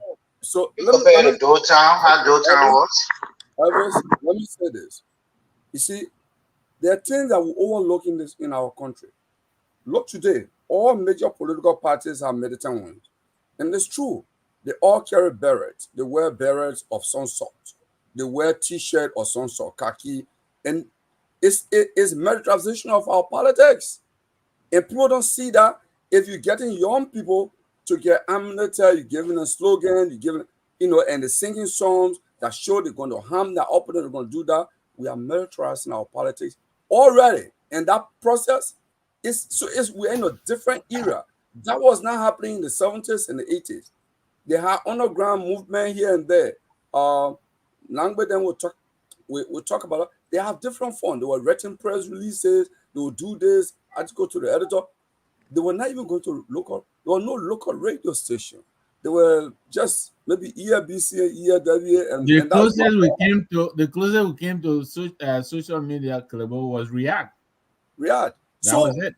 But Mr. Gonglo, tell us now, if you call it for military rule, we want to know if you're going to seize your farming in Liberia. I'm going to answer you. So it was a different era, and we're in a different era. I think we need to focus on that. We are in an era where we ourselves, voluntarily, we are militarizing our young people as our militant wings for the various political parties. Wearing berets, wearing t-shirt that will label them, all of them doing that. But let's watch this. What were the conditions that necessitated the coup or the civil war? The conditions are right today. The very conditions. And probably I would say multiply. There's a multiple of that condition. There are more Liberians, because if you take the proportional population, during the coup, Liberia was less than 3 million people. Today, we are more than 5 million people. So we are twice the number of people who are in poverty. We are twice the number of people who don't have access to healthcare. We have twice the number of people who are dying every day because of failure in leadership, because democracy has not delivered the dividends, because our system is such that those who have access to wealth are the ones who have access to power. So in election after election, it's not going to make things better, because election has become now a competition among thieves. So this is why it's necessary for militant intervention in our political process. Don't say that, Mr. Gonglo. Ladies and gentlemen, Mr. Gay, I'm coming to you, but let me give out a few of our stuff for now. Based on the survey we just did, the names that came in the top 3, Sam Wallow, Fixed Electronics, and Emmanuel Bro. Those are the 3. So we have gift cards here, Mr. Wallow. You have a choice of Subway, $25 Subway. You got Dunkin' Donuts, or you got Starbucks. So you can either call. Wait a minute, Jerome. Even though I voted for Wallow, but I thought you say our favorite fan. He's not a favorite fan. Well, is he? But that when he put them as a That was a joke. Congratulations. Listen, 5 people voted. Henry came up number I, one on all I five. So wouldn't give obviously, he got to be anything to number Miss one. Wale. Everybody listen. Wale is part of the group that misled the Liberian population. They oversold Oh, to the people. Militants That's a and separate recipe were discussion. getting That's a it. separate discussion right now. You been busy. Yeah, you should have been on the show. What's that? That's right. So, Mr. Dr. Waller, Mr. Waller, whichever you can call, you have a choice. And fixed electronics, I don't know who is that, but you know, you are our second favorite. And then Emmanuel Bro in that order. You guys came up on all five of our votes. So call in Mr. Waller and tell her which one you want. Fixed electronics, call which one you want. And Mr. Bro, you got a choice of Starbucks. Oh, but you have to have the first person to choose, the second person, and then the last person get left for whatever one is left there. Oh yeah, but that's what I said. Mr. Waller can call. Let me pin the number here so we can do it. But Mr. Gay, while waiting for the winners, go ahead and address this issue. Front Page Africa has the story. I think I sent it to Jimmy Eastman. Everybody can read it about the confiscation of guns and the revocation of all the permits that have been given in the country. From it doesn't matter how long you had it. But what surprised me the most is that scared me is that the rumor did not start from the ordinary people. It started within the joint security. So that tells me that they themselves are planning something, maybe to do something to the people, because usually you will hear these things in a bar, in other places. You're not hearing it on the street. You're hearing it from among the security folks. And the guy called me and said, Mr. Gilman, Fixed electronics, you must give me a own reward. You want it. Mr. Gilman, I'm so sorry. Let me just interrupt you and give you this my own reliable source, because all of us got reliable sources in Liberia. What I've gathered, and I think it's very dangerous, I think this government is planning to plunge the country into chaos. There is a belief, there is a plan, or no, believe that George Weah House in Jamaica Resort has gone. So this is why they're giving this thing or canceling all permits. So why shout out? In coming months, they will say they're going to search George Weah House. Why shout? And you don't have to believe it now, but when it happens, you come by and say your source was reliable. They're going to search his house for arms. Well, Mr. Gay, I didn't want to go there, but everybody was telling us this is a pretext to go after those who they want to go after. You said, go ahead, address. Look, Mr. Gilman, you know, I've been sitting here. I was a very young man when the war started. Very young. Didn't even. Which war? The 1989 war. Oh, I think you meant the 1912 war. Right?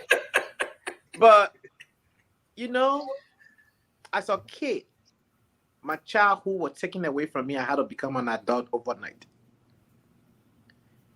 Here in the diaspora, I still don't have the Liberia that the people say they wanted to give us after 30 years.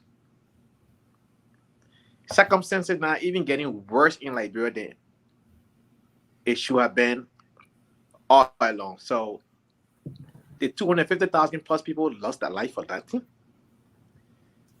Did people went into exile for nothing? And the only accomplishment we can count, we have a peaceful election. So after the peaceful election, what else? Back to square one? Is that what we're going to celebrate? Oh, we have a peaceful election. Liberia election was free and fair. Then you go right back to the marginalization. You go right back to the suppression. Now, a former president is coming back to a nation and the whole airport like a war zone. What are we doing? When I saw that letter from the police IG yesterday, I was sharing a group chat. Police don't make law. They enforce the law. The law comes from our first branch of government. Police only act. They cannot dictate to the general public. And I agree with others. I don't feel safe in Liberia without having my own firearm at home. I don't feel safe living in prison compound with all iron bars everywhere. I felt trapped when I went to Liberia. That iron bar everywhere. If you talk about public safety, if there is a fire, if there is an emergency, you will die in there. There's no escape route, no exit point. You talk about public safety and people riding motorbike with umbrella. Where is the public safety? You talk about public safety with lawmaker driving on the opposite side of the street and call that third lane. Where is the public safety? Then this administration came into office unprepared. They are so afraid they want to give these politicians enough money so nobody compete with them. So $11.8 million into the national budget to give the lawmaker when 14 counties out of 15 counties have no vehicle for police in Liberia. Police only have vehicle in Moserado County only. Outside of Moserado, we don't have vehicle. How can you run a country like this? Since the government came into office, nothing she has done that resemble reconciliation, that resemble peace talk, unity, and progress of the nation. All the behavior of this administration have intensified divisiveness, putting people together, creating uncertainty, stoking fear in people. That in itself is a suppression on the greater population of the country. We have less men and women, less than 10,000 men and women in all security sector in Liberia, when we have 5 million people. From the tactical standpoint, we need 50,000 men and women in Liberia to address 5 million people problem. You have less than 10,000, and you are doing things like this to the nation. What are they thinking? And you think when you say, oh, we'll take your gun from you, that will solve the problem? Go ask Charles Taylor, who have almost all the sophistication when it comes to vehicle and weapons. Osama bin Laden, where is he today?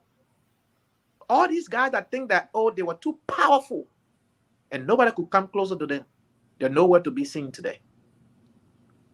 In as much as I don't want coup d'etat, we can pressure this government through our peaceful protests.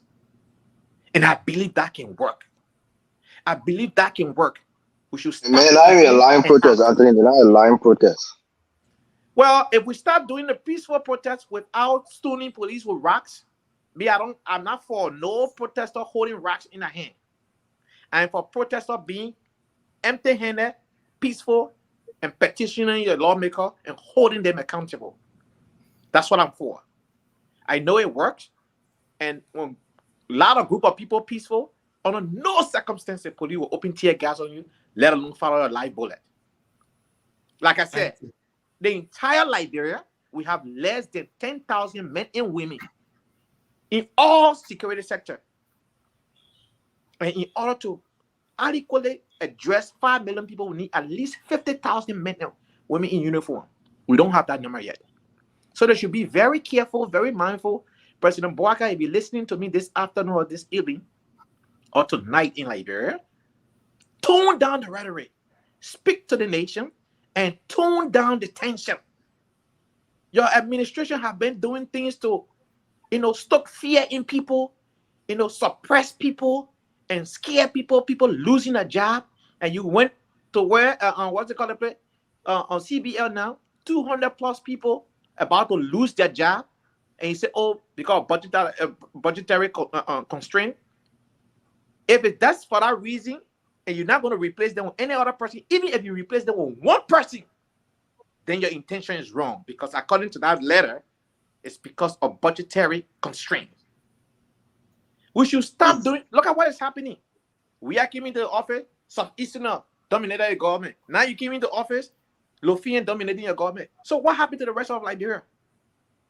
Is that how we're going to govern ourselves? That after election, you have to rub it in people's face? You guys need to grow up. And for Thank you. Liberia to move forward, excuse me, you're the older folks here. It will not take the old people to move our country.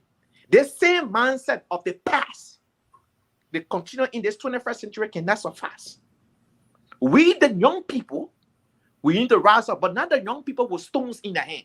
It's the young people with peaceful placard. It's the young people with mindset that is innovative, that is willing to do the right thing. Put the rocks down and challenge these people on a daily basis. And once that time comes, they will have nothing to do but to conform to our demand. And I want to give back my time. Mr. Give me a revoke Sam Water $25 gift card for that last 10 minutes. Ladies and gentlemen, we have Mr. Sam Waller. Sam Waller is an ardent supporter of the Unity Party. So anytime you say anything against the Unity Party, he's upset. He said he will not take the gift card that he won because you are bashing Unity Party. Mr. Waller, we didn't give it to you. Highlight it, man. Comment. I read that comment quick. Yeah. It's all deplorable. Mr. Waller says all of you should be ashamed of yourself. This is so deplorable and sad. I will certainly not accept. I will not be accepting any gifts from this platform. And this may well be my final viewing of this FOL platform. It gives a voice to people calling for military. It's a new direction. Just when I thought it couldn't get any worse, something is fundamentally wrong with some of our people or some of you people. Mr. Gongo, you're talking about. So, ladies and gentlemen, when President Weah was president here, Waller couldn't see anything right. Everything was killing and extrajudicial killing and stealing billions and doing this. And they won't mind if the president lost his life. Today, he said somebody just suggested that. I think you had to put a last comment on the screen. Huh? Somebody responded to Waldo. Oh, which one? This one? Mm-hmm. More about yeah. Why you're even giving this man time and space on the show? He is eating JMB plate. He will come singing by next show because he has no other life. He loved this show. Mr. Waller, you love we appreciate him. This show loves you. We appreciate you. You always come out here. Yeah, we all condemn Mr. Gongo coming. No military take over should happen in that country. No, listen. Into something worse. Mr. Gongo did not say military. He said we should look around our region.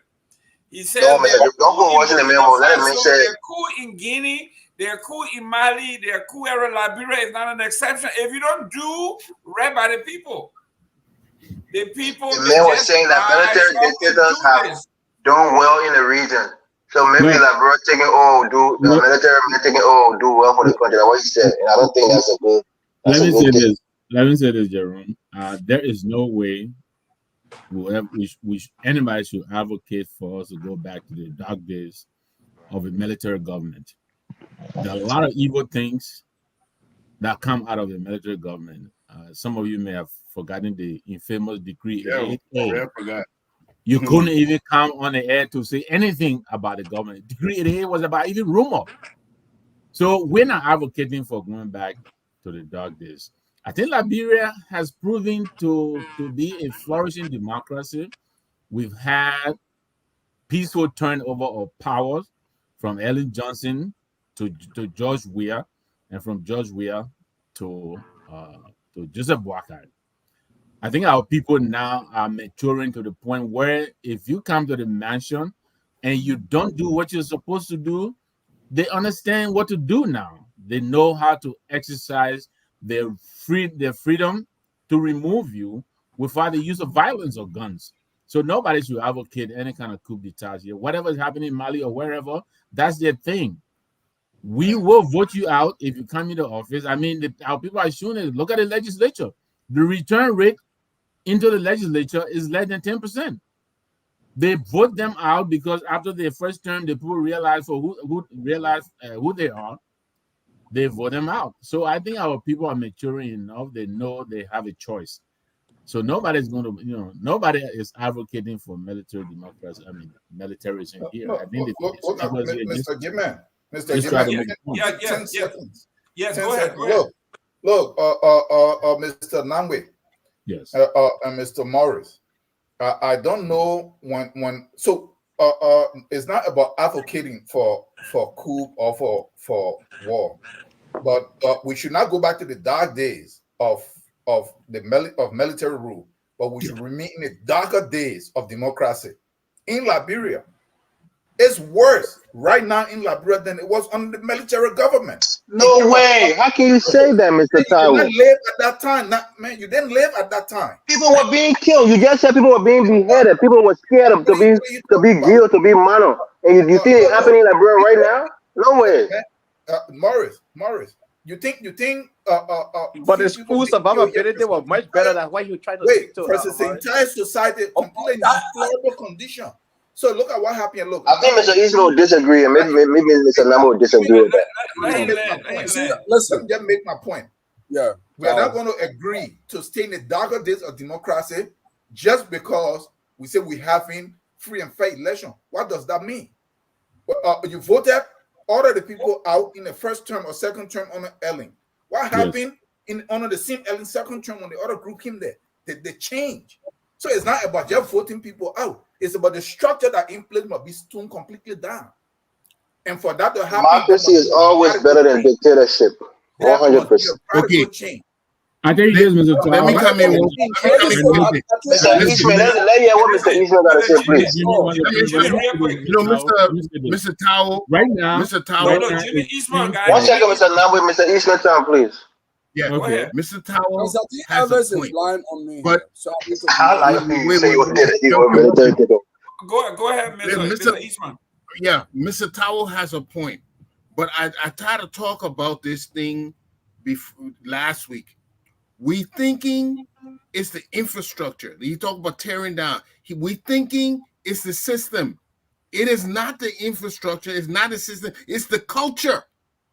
The culture is what's influencing what is going on. This culture of impunity. The culture, when I go there, I will steal my own. The culture, let's get together. They don't have to know. The public doesn't have to know anything. We can just steal our money. It's the culture that is driving this thing. It's not the infrastructure. We have to change the culture. And let the culture be toned down. Then let the culture be toned down. So let me say this. Mr. I will not trade a single day for today for any day, say in 1980, 81, 82, or even prior. Right now, it seems like it's a lot worse only because the social media is exposing all of what is happening.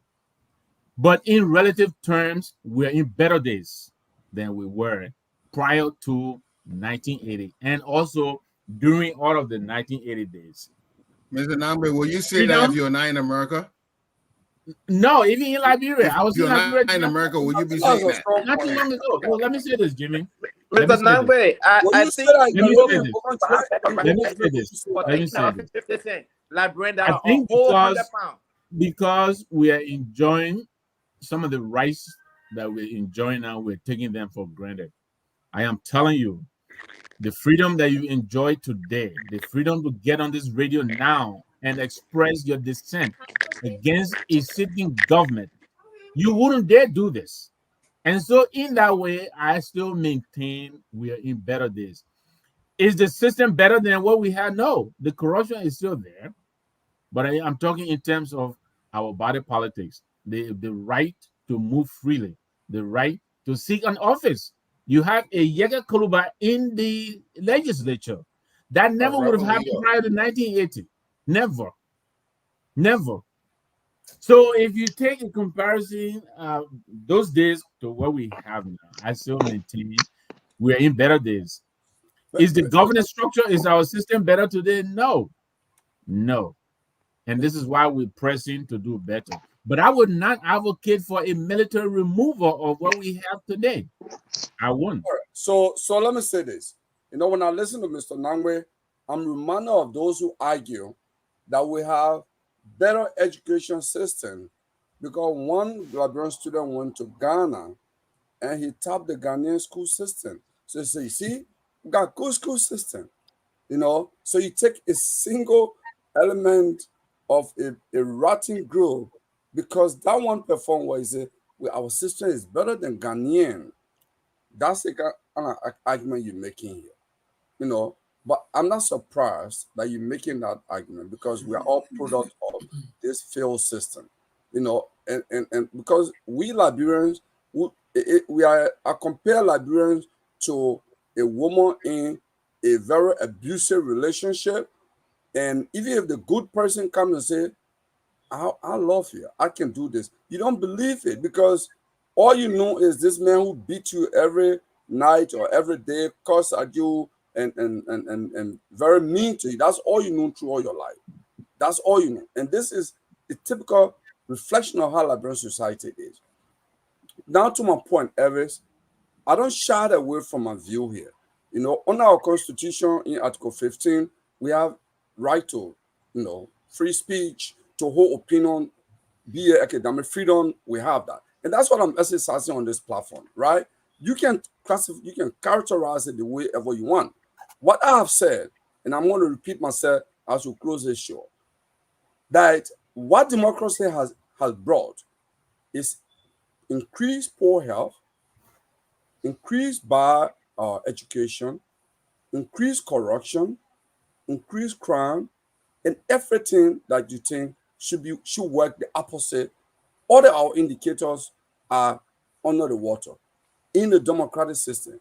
So election has not been the result, has not led to that, because we have a system that is not working. If we don't change our system and have not just maybe the system, we don't have a leadership of courage. Leaders must have courage to make decisions. If we don't have that, today President Bouaga appears to have courage only to go after former government official, but he does not have courage for Mamaka ability. He does not have courage for Madela Kopo.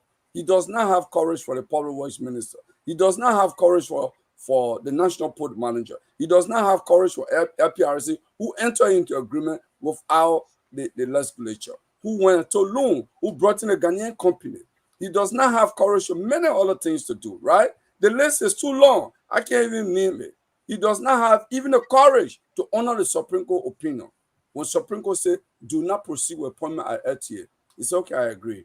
The very next day, within 24 hours, he reappointed. He does not have the courage to do the right thing, but he has the courage to do certain things that in his judgment, he thinks is right. He looks through the mirror, say, this is what I'm doing. So that's what democracy is bringing for us. All I'm saying is, we have had these elections. We have one military intervention. You may not like the outcome. Let's face the fact. The fact is, Doe was not as increasingly as dictatorial and having a military approach to everything. Doe was a student at the university when I was there. He used to come on campus. Doe, we're all students, okay? A sitting president humble himself to come and sit there. It is because of Doe we have RBB today. We have the first master degree program at university. It was because of Doe's desire for education. And Evers, if you were president today and someone attempt to take your life, I don't know how you react. How are you justifying this, Mr. Namwe? Mr. Gonglo? It's easier for you to do that because you are far removed from that scenario. It's easier for you to do that. Like in Liberia, we say, or in my tradition, I should say, we say the war that you are not a fighter on, you are usually the hero on that war. You say, if I were there, I would do so. This is what Evans is doing here. All I have argued is that we try one instance. Other countries we should try another one to see it. Yes, because we have so many data points of democracy, and it has brought it has made the condition worse.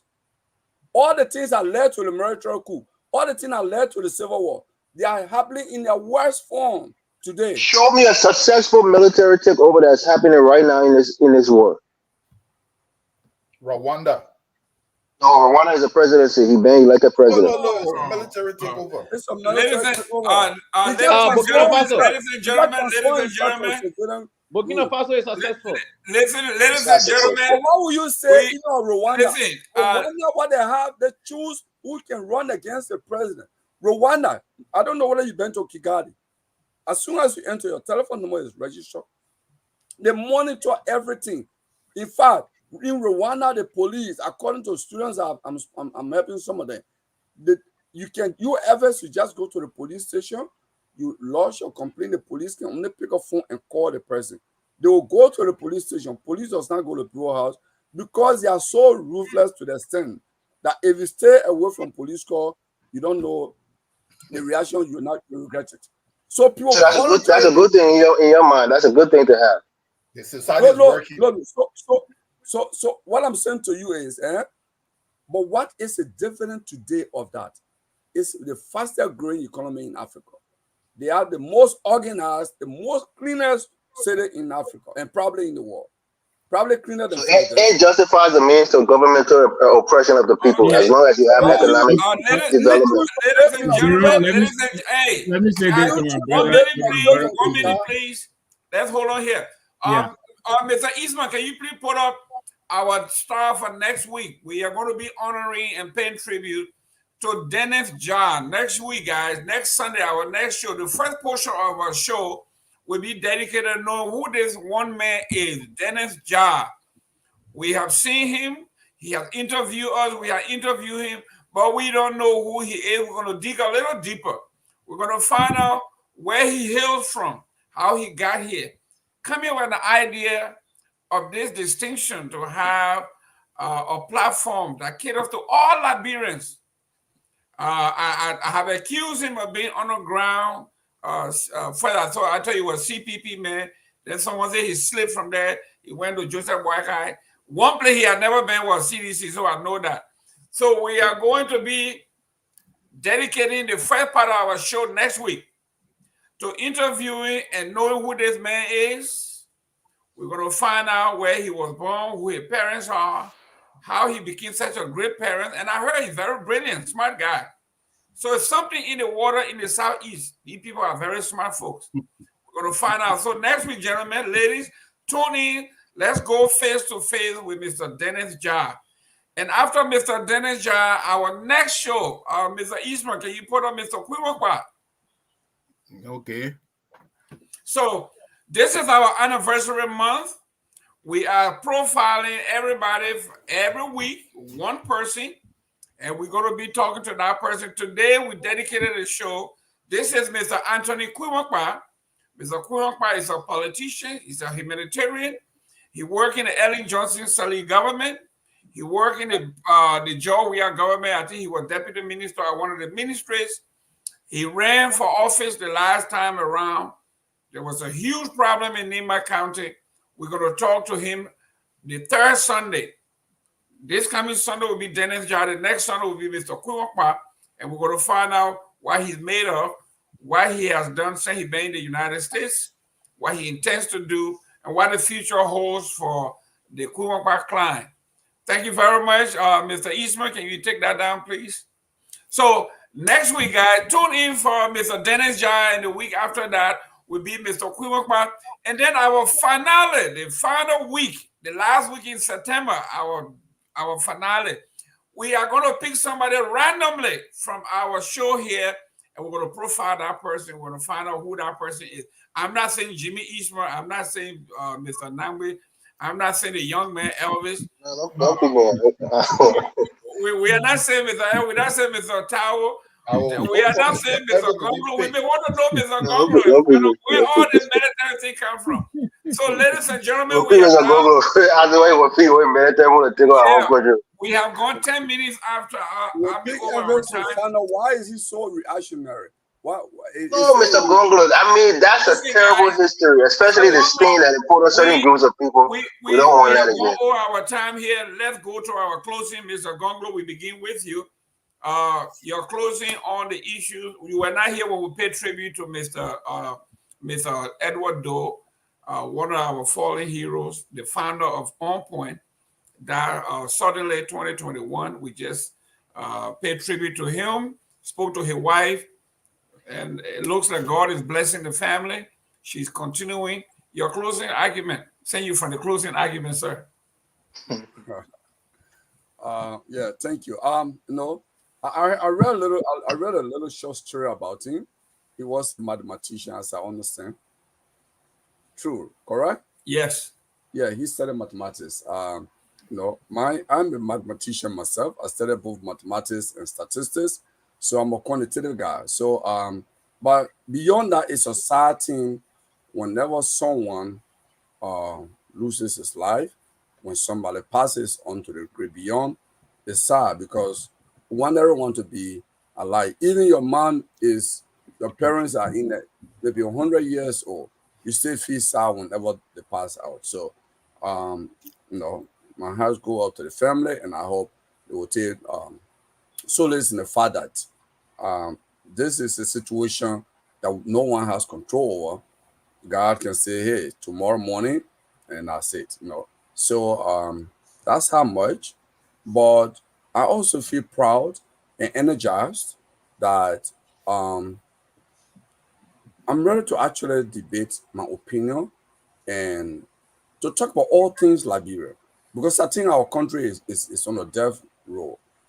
We need to take Liberia from the death row, and that's why I'm preferring this debate. And I would love people like Elvis, maybe to counter me. Maybe we can have another debate arranged between Elvis and myself, where he can research. I want to debate as a Congo. I'll just push by one time.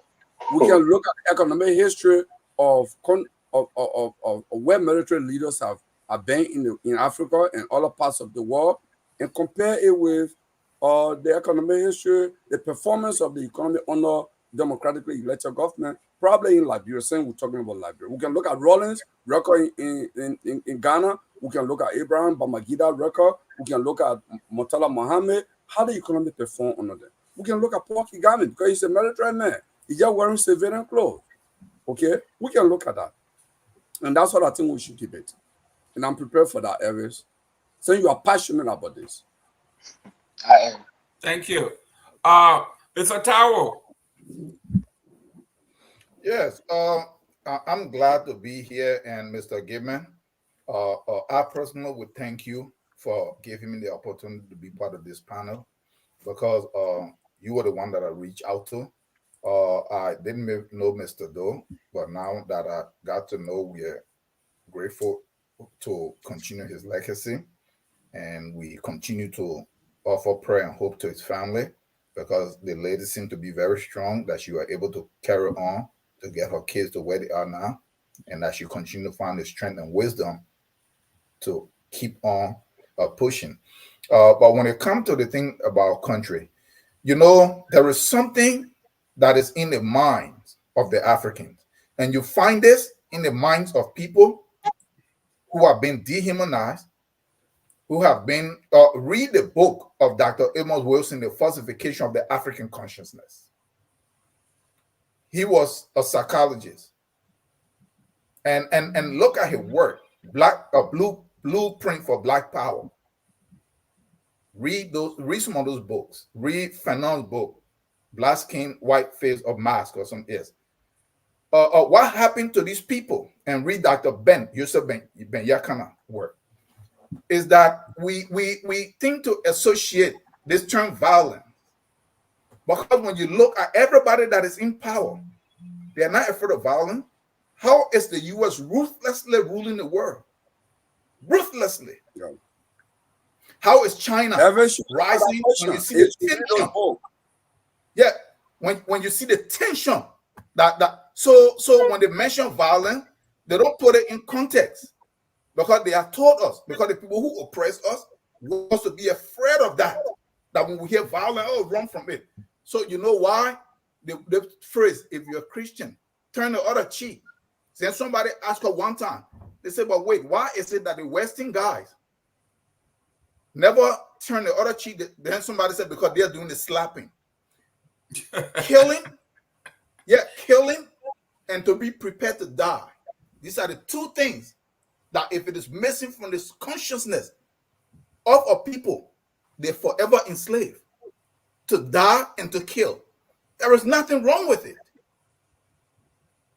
It is how it is done.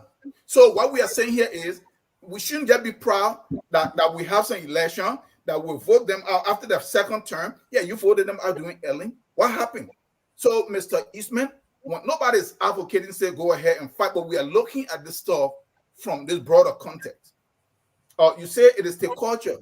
That is true. But I'm saying whether it is the culture, but it's the entire system. Because look at the structure here. Why is it that when the other guys were voted out, the new guys that came there continue the same thing? Because the rules and regulations that they put in place, that's what govern the system. So the rules and regulations that govern the system, that make it work, it will all move in that direction because it's almost like they're piped in that direction. Great. So since they're piped in that direction, you have to take down that. If it is not working, it is even in our own constitution. If the government is not working, you have the right to take it down. Thank you. What? So, look, gentlemen, the Yes. truth here is voting every 4 years or every 6 years is not going to fix this. The guys are there. Everybody else going to talk. They're just waiting. Their own 6 years come. They get in. That Dylan was it like? What happening now? Dylan was it like? Everybody was cheering him. My uncle was calling me every day. This guy called Dylan. I said, Uncle, don't worry. You will soon see him. Now I'm calling him. I said, that fool. Every So single you see- month. Okay, guys. Let's make it short. We're way over our time here. Go ahead. Go ahead, Len. Yeah, so Gonglo is not saying anything that is wrong. If democracy is not working, it's not what Gonglo say or what we say. Is that there will be the need for it to be replaced. So what we are telling the government is that if you want for democracy to be respected, as you are claiming, make it work. Because if it don't work, people will look for alternative. Because when you abandon all the youth, guess what? Those are possible recruits. That is how it happened during the war. When Doe government didn't invest in them, they were possible recruits. Thank you. So all those possible recruits are there. And one last thing, democracy is not the best form of government. Even the US don't practice democracy. Go ahead and listen to the debate at their constitutional convention when they're writing it. They refuse. They don't have democracy. They have a republic.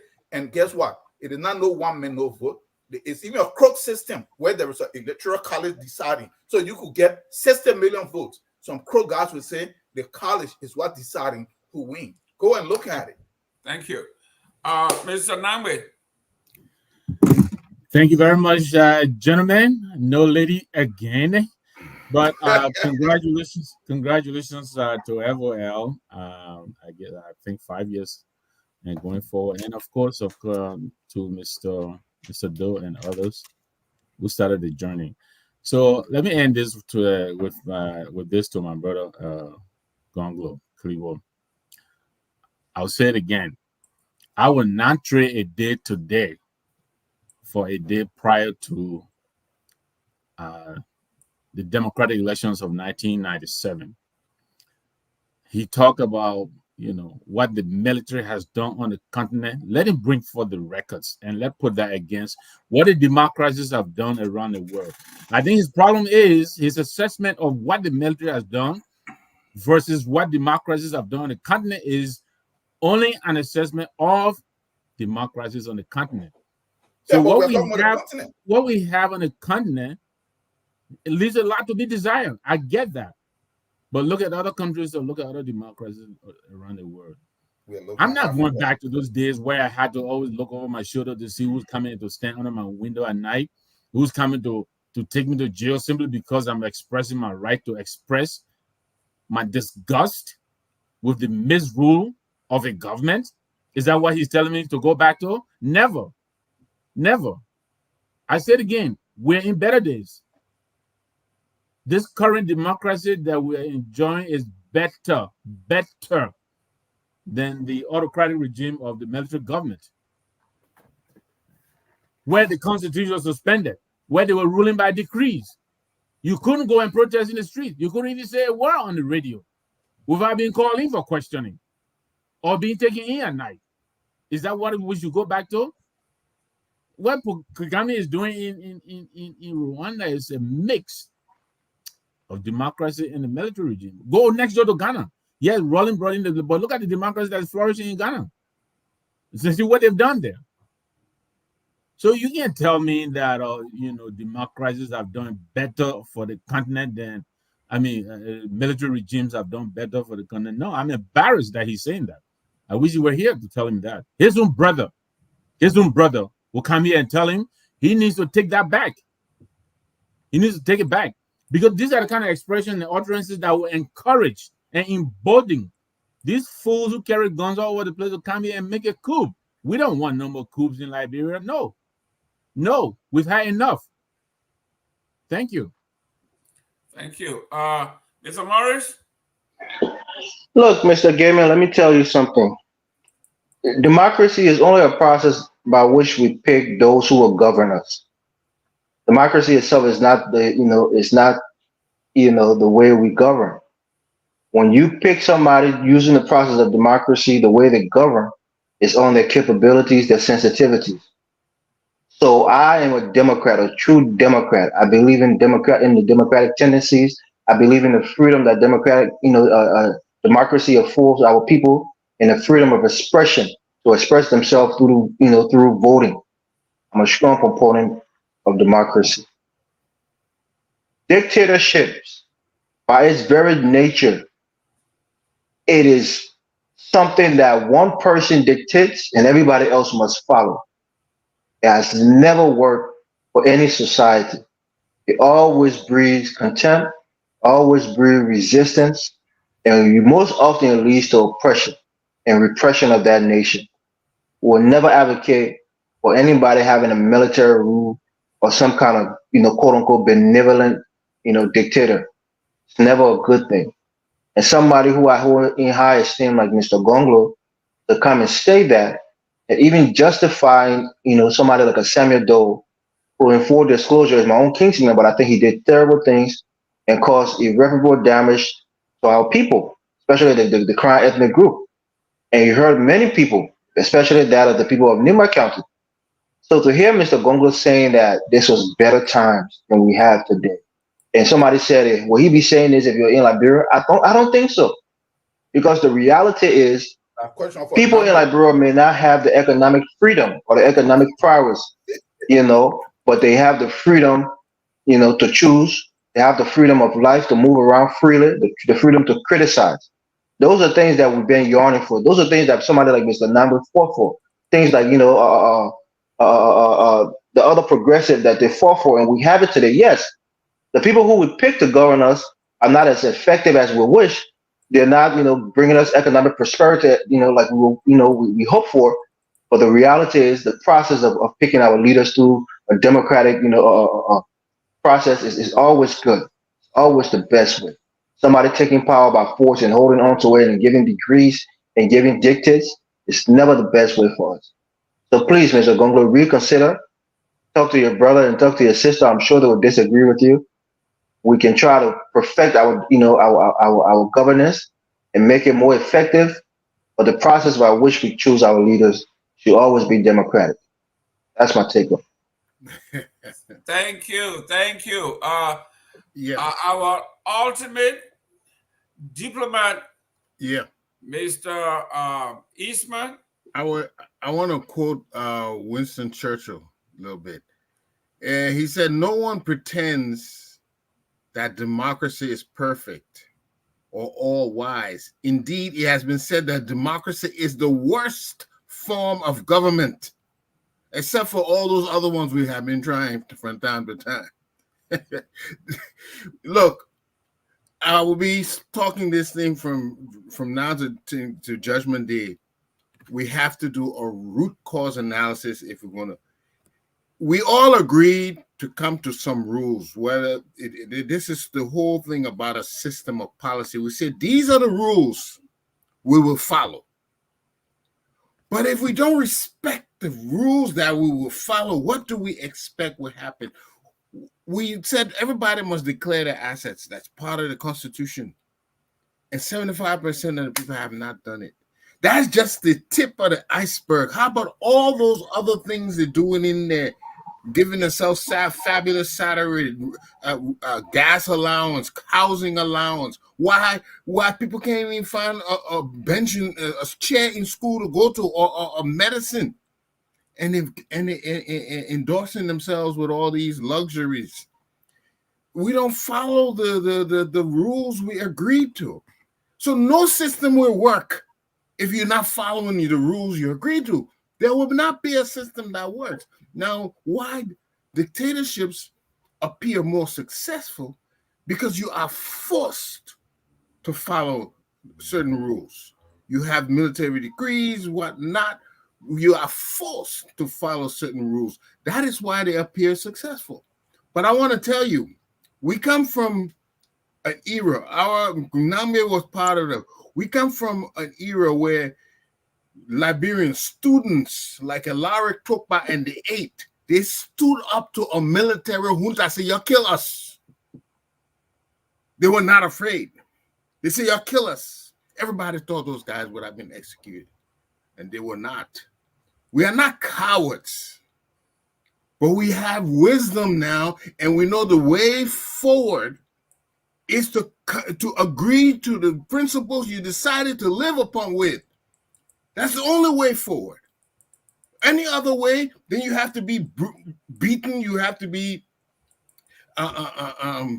militarily disciplined to do it. Then that's the only other way we will do it. What about our own maturity as a people? That we agree to these rules and will live by them. And that is where the lacking is. So when we're looking for solutions, let's make a root cause analysis. What's the problem is? We're not following our own rules and constitution that we believe in. That's part of the problem. So next week we'll be doing much more of the same, but it will always come down to our ability to live by the rules that we agree to live by. That's why I am. Thank you. Let me give you a tease here. Next Sunday, we'll be doing it in honor of our man.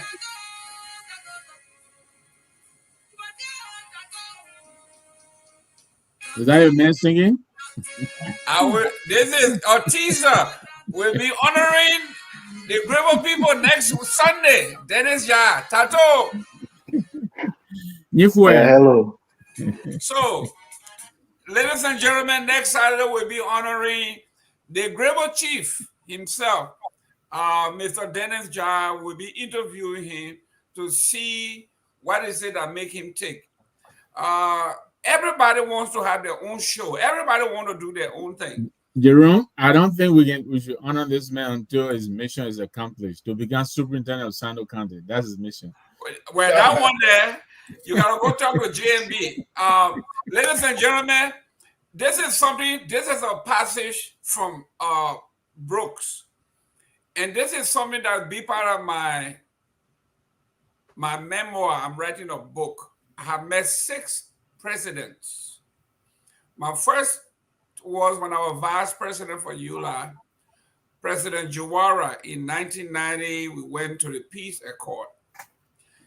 And then finally, in 2004, I was in Liberia.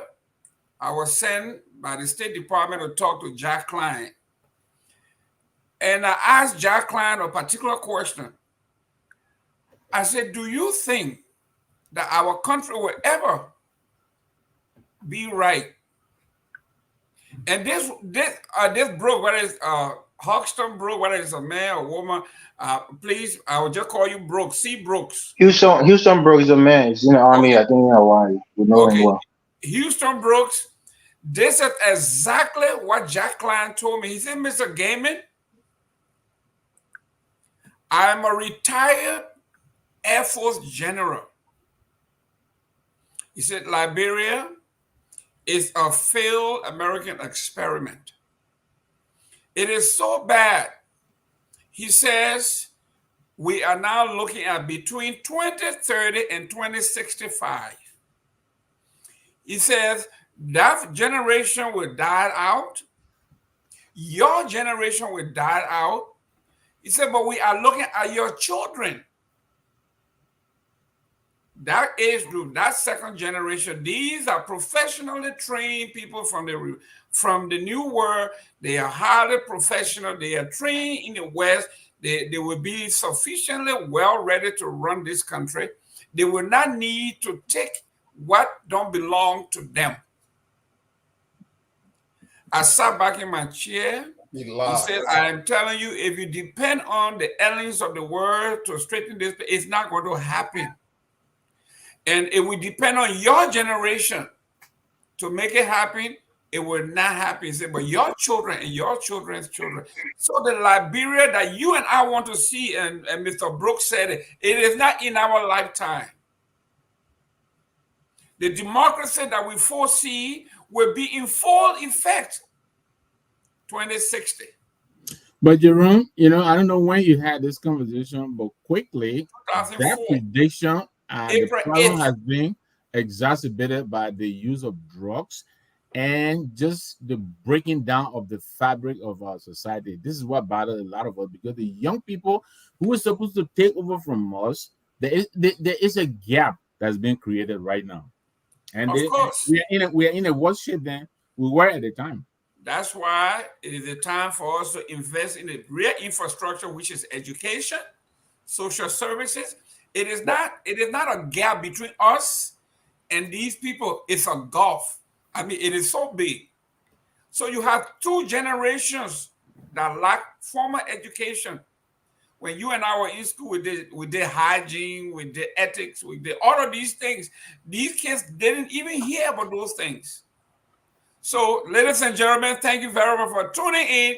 Listen, gentlemen, before we close, I just want to pick on Mr. Nangwe's last comment. I mean, not the last comment, the previous comment he made, that today, he ain't going by is better today than 1980 or pre-1980. If I ask Mr. Nangwe today, when you went to high school, was your high school better compared to the high school today in the country? Do you believe that the education you received, the teachers that were teaching you, were more committed and qualified compared to today? So, Mr. Gongo, the problem with Liberia is really unique. The failure of our institution is not because of the military alone. It's a system failure. System. I just want yes or no, Mr. Nangwe. But the answer is obviously no. Mr. Nangwe, if you go to JFK today, and you went to JFK 1980, 1982, the way you see the flow, the environment, you saw that we can't relive the past. But if you can imagine how JFK used to appear, how nurses and doctors. No, but don't say 81, 82. What about in 79, even 74? The way it was maintained. And then when you went back there, said compare with today's, it started breaking down. With today's JFK, what will you say? I'm sorry? It's not because of democracy. Democracy didn't cause those things that decay. Mr. Gongo, what do you think? Is it better or worse? Liberia is the only country that I know the past is better than the present. In the no, the war was not better than what we have now. Ladies and gentlemen, thank you very much. I'm glad somebody else said it than me. Yes. We have biology lab, we have chemistry lab, we have physics lab, we have, in fact, the best library. When we came to the university, our colleagues who came from other schools, some of them have not seen test tube. But we were doing voluntary titration in 10th grade in chemistry lab, right? So we knew how to write lab report from 10th grade. But because you were part of the Republic of Monrovia. And these were brought in by the military, Mr. Gongo? You were, Mr. Gongo, you were a member of the Republic of Monrovia. That's why. Ladies and gentlemen, thank you. We gotta go, guys. We gotta go. Mr. Eastman, the system is everything and doesn't replace it. If it there, Mr. Gonglo, see you next Sunday. They see everything, they don't put anything by.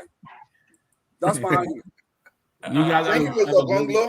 I'm with you. You gotta be here next Sunday again. Thank you, guys. All right, guys. Ya la viva.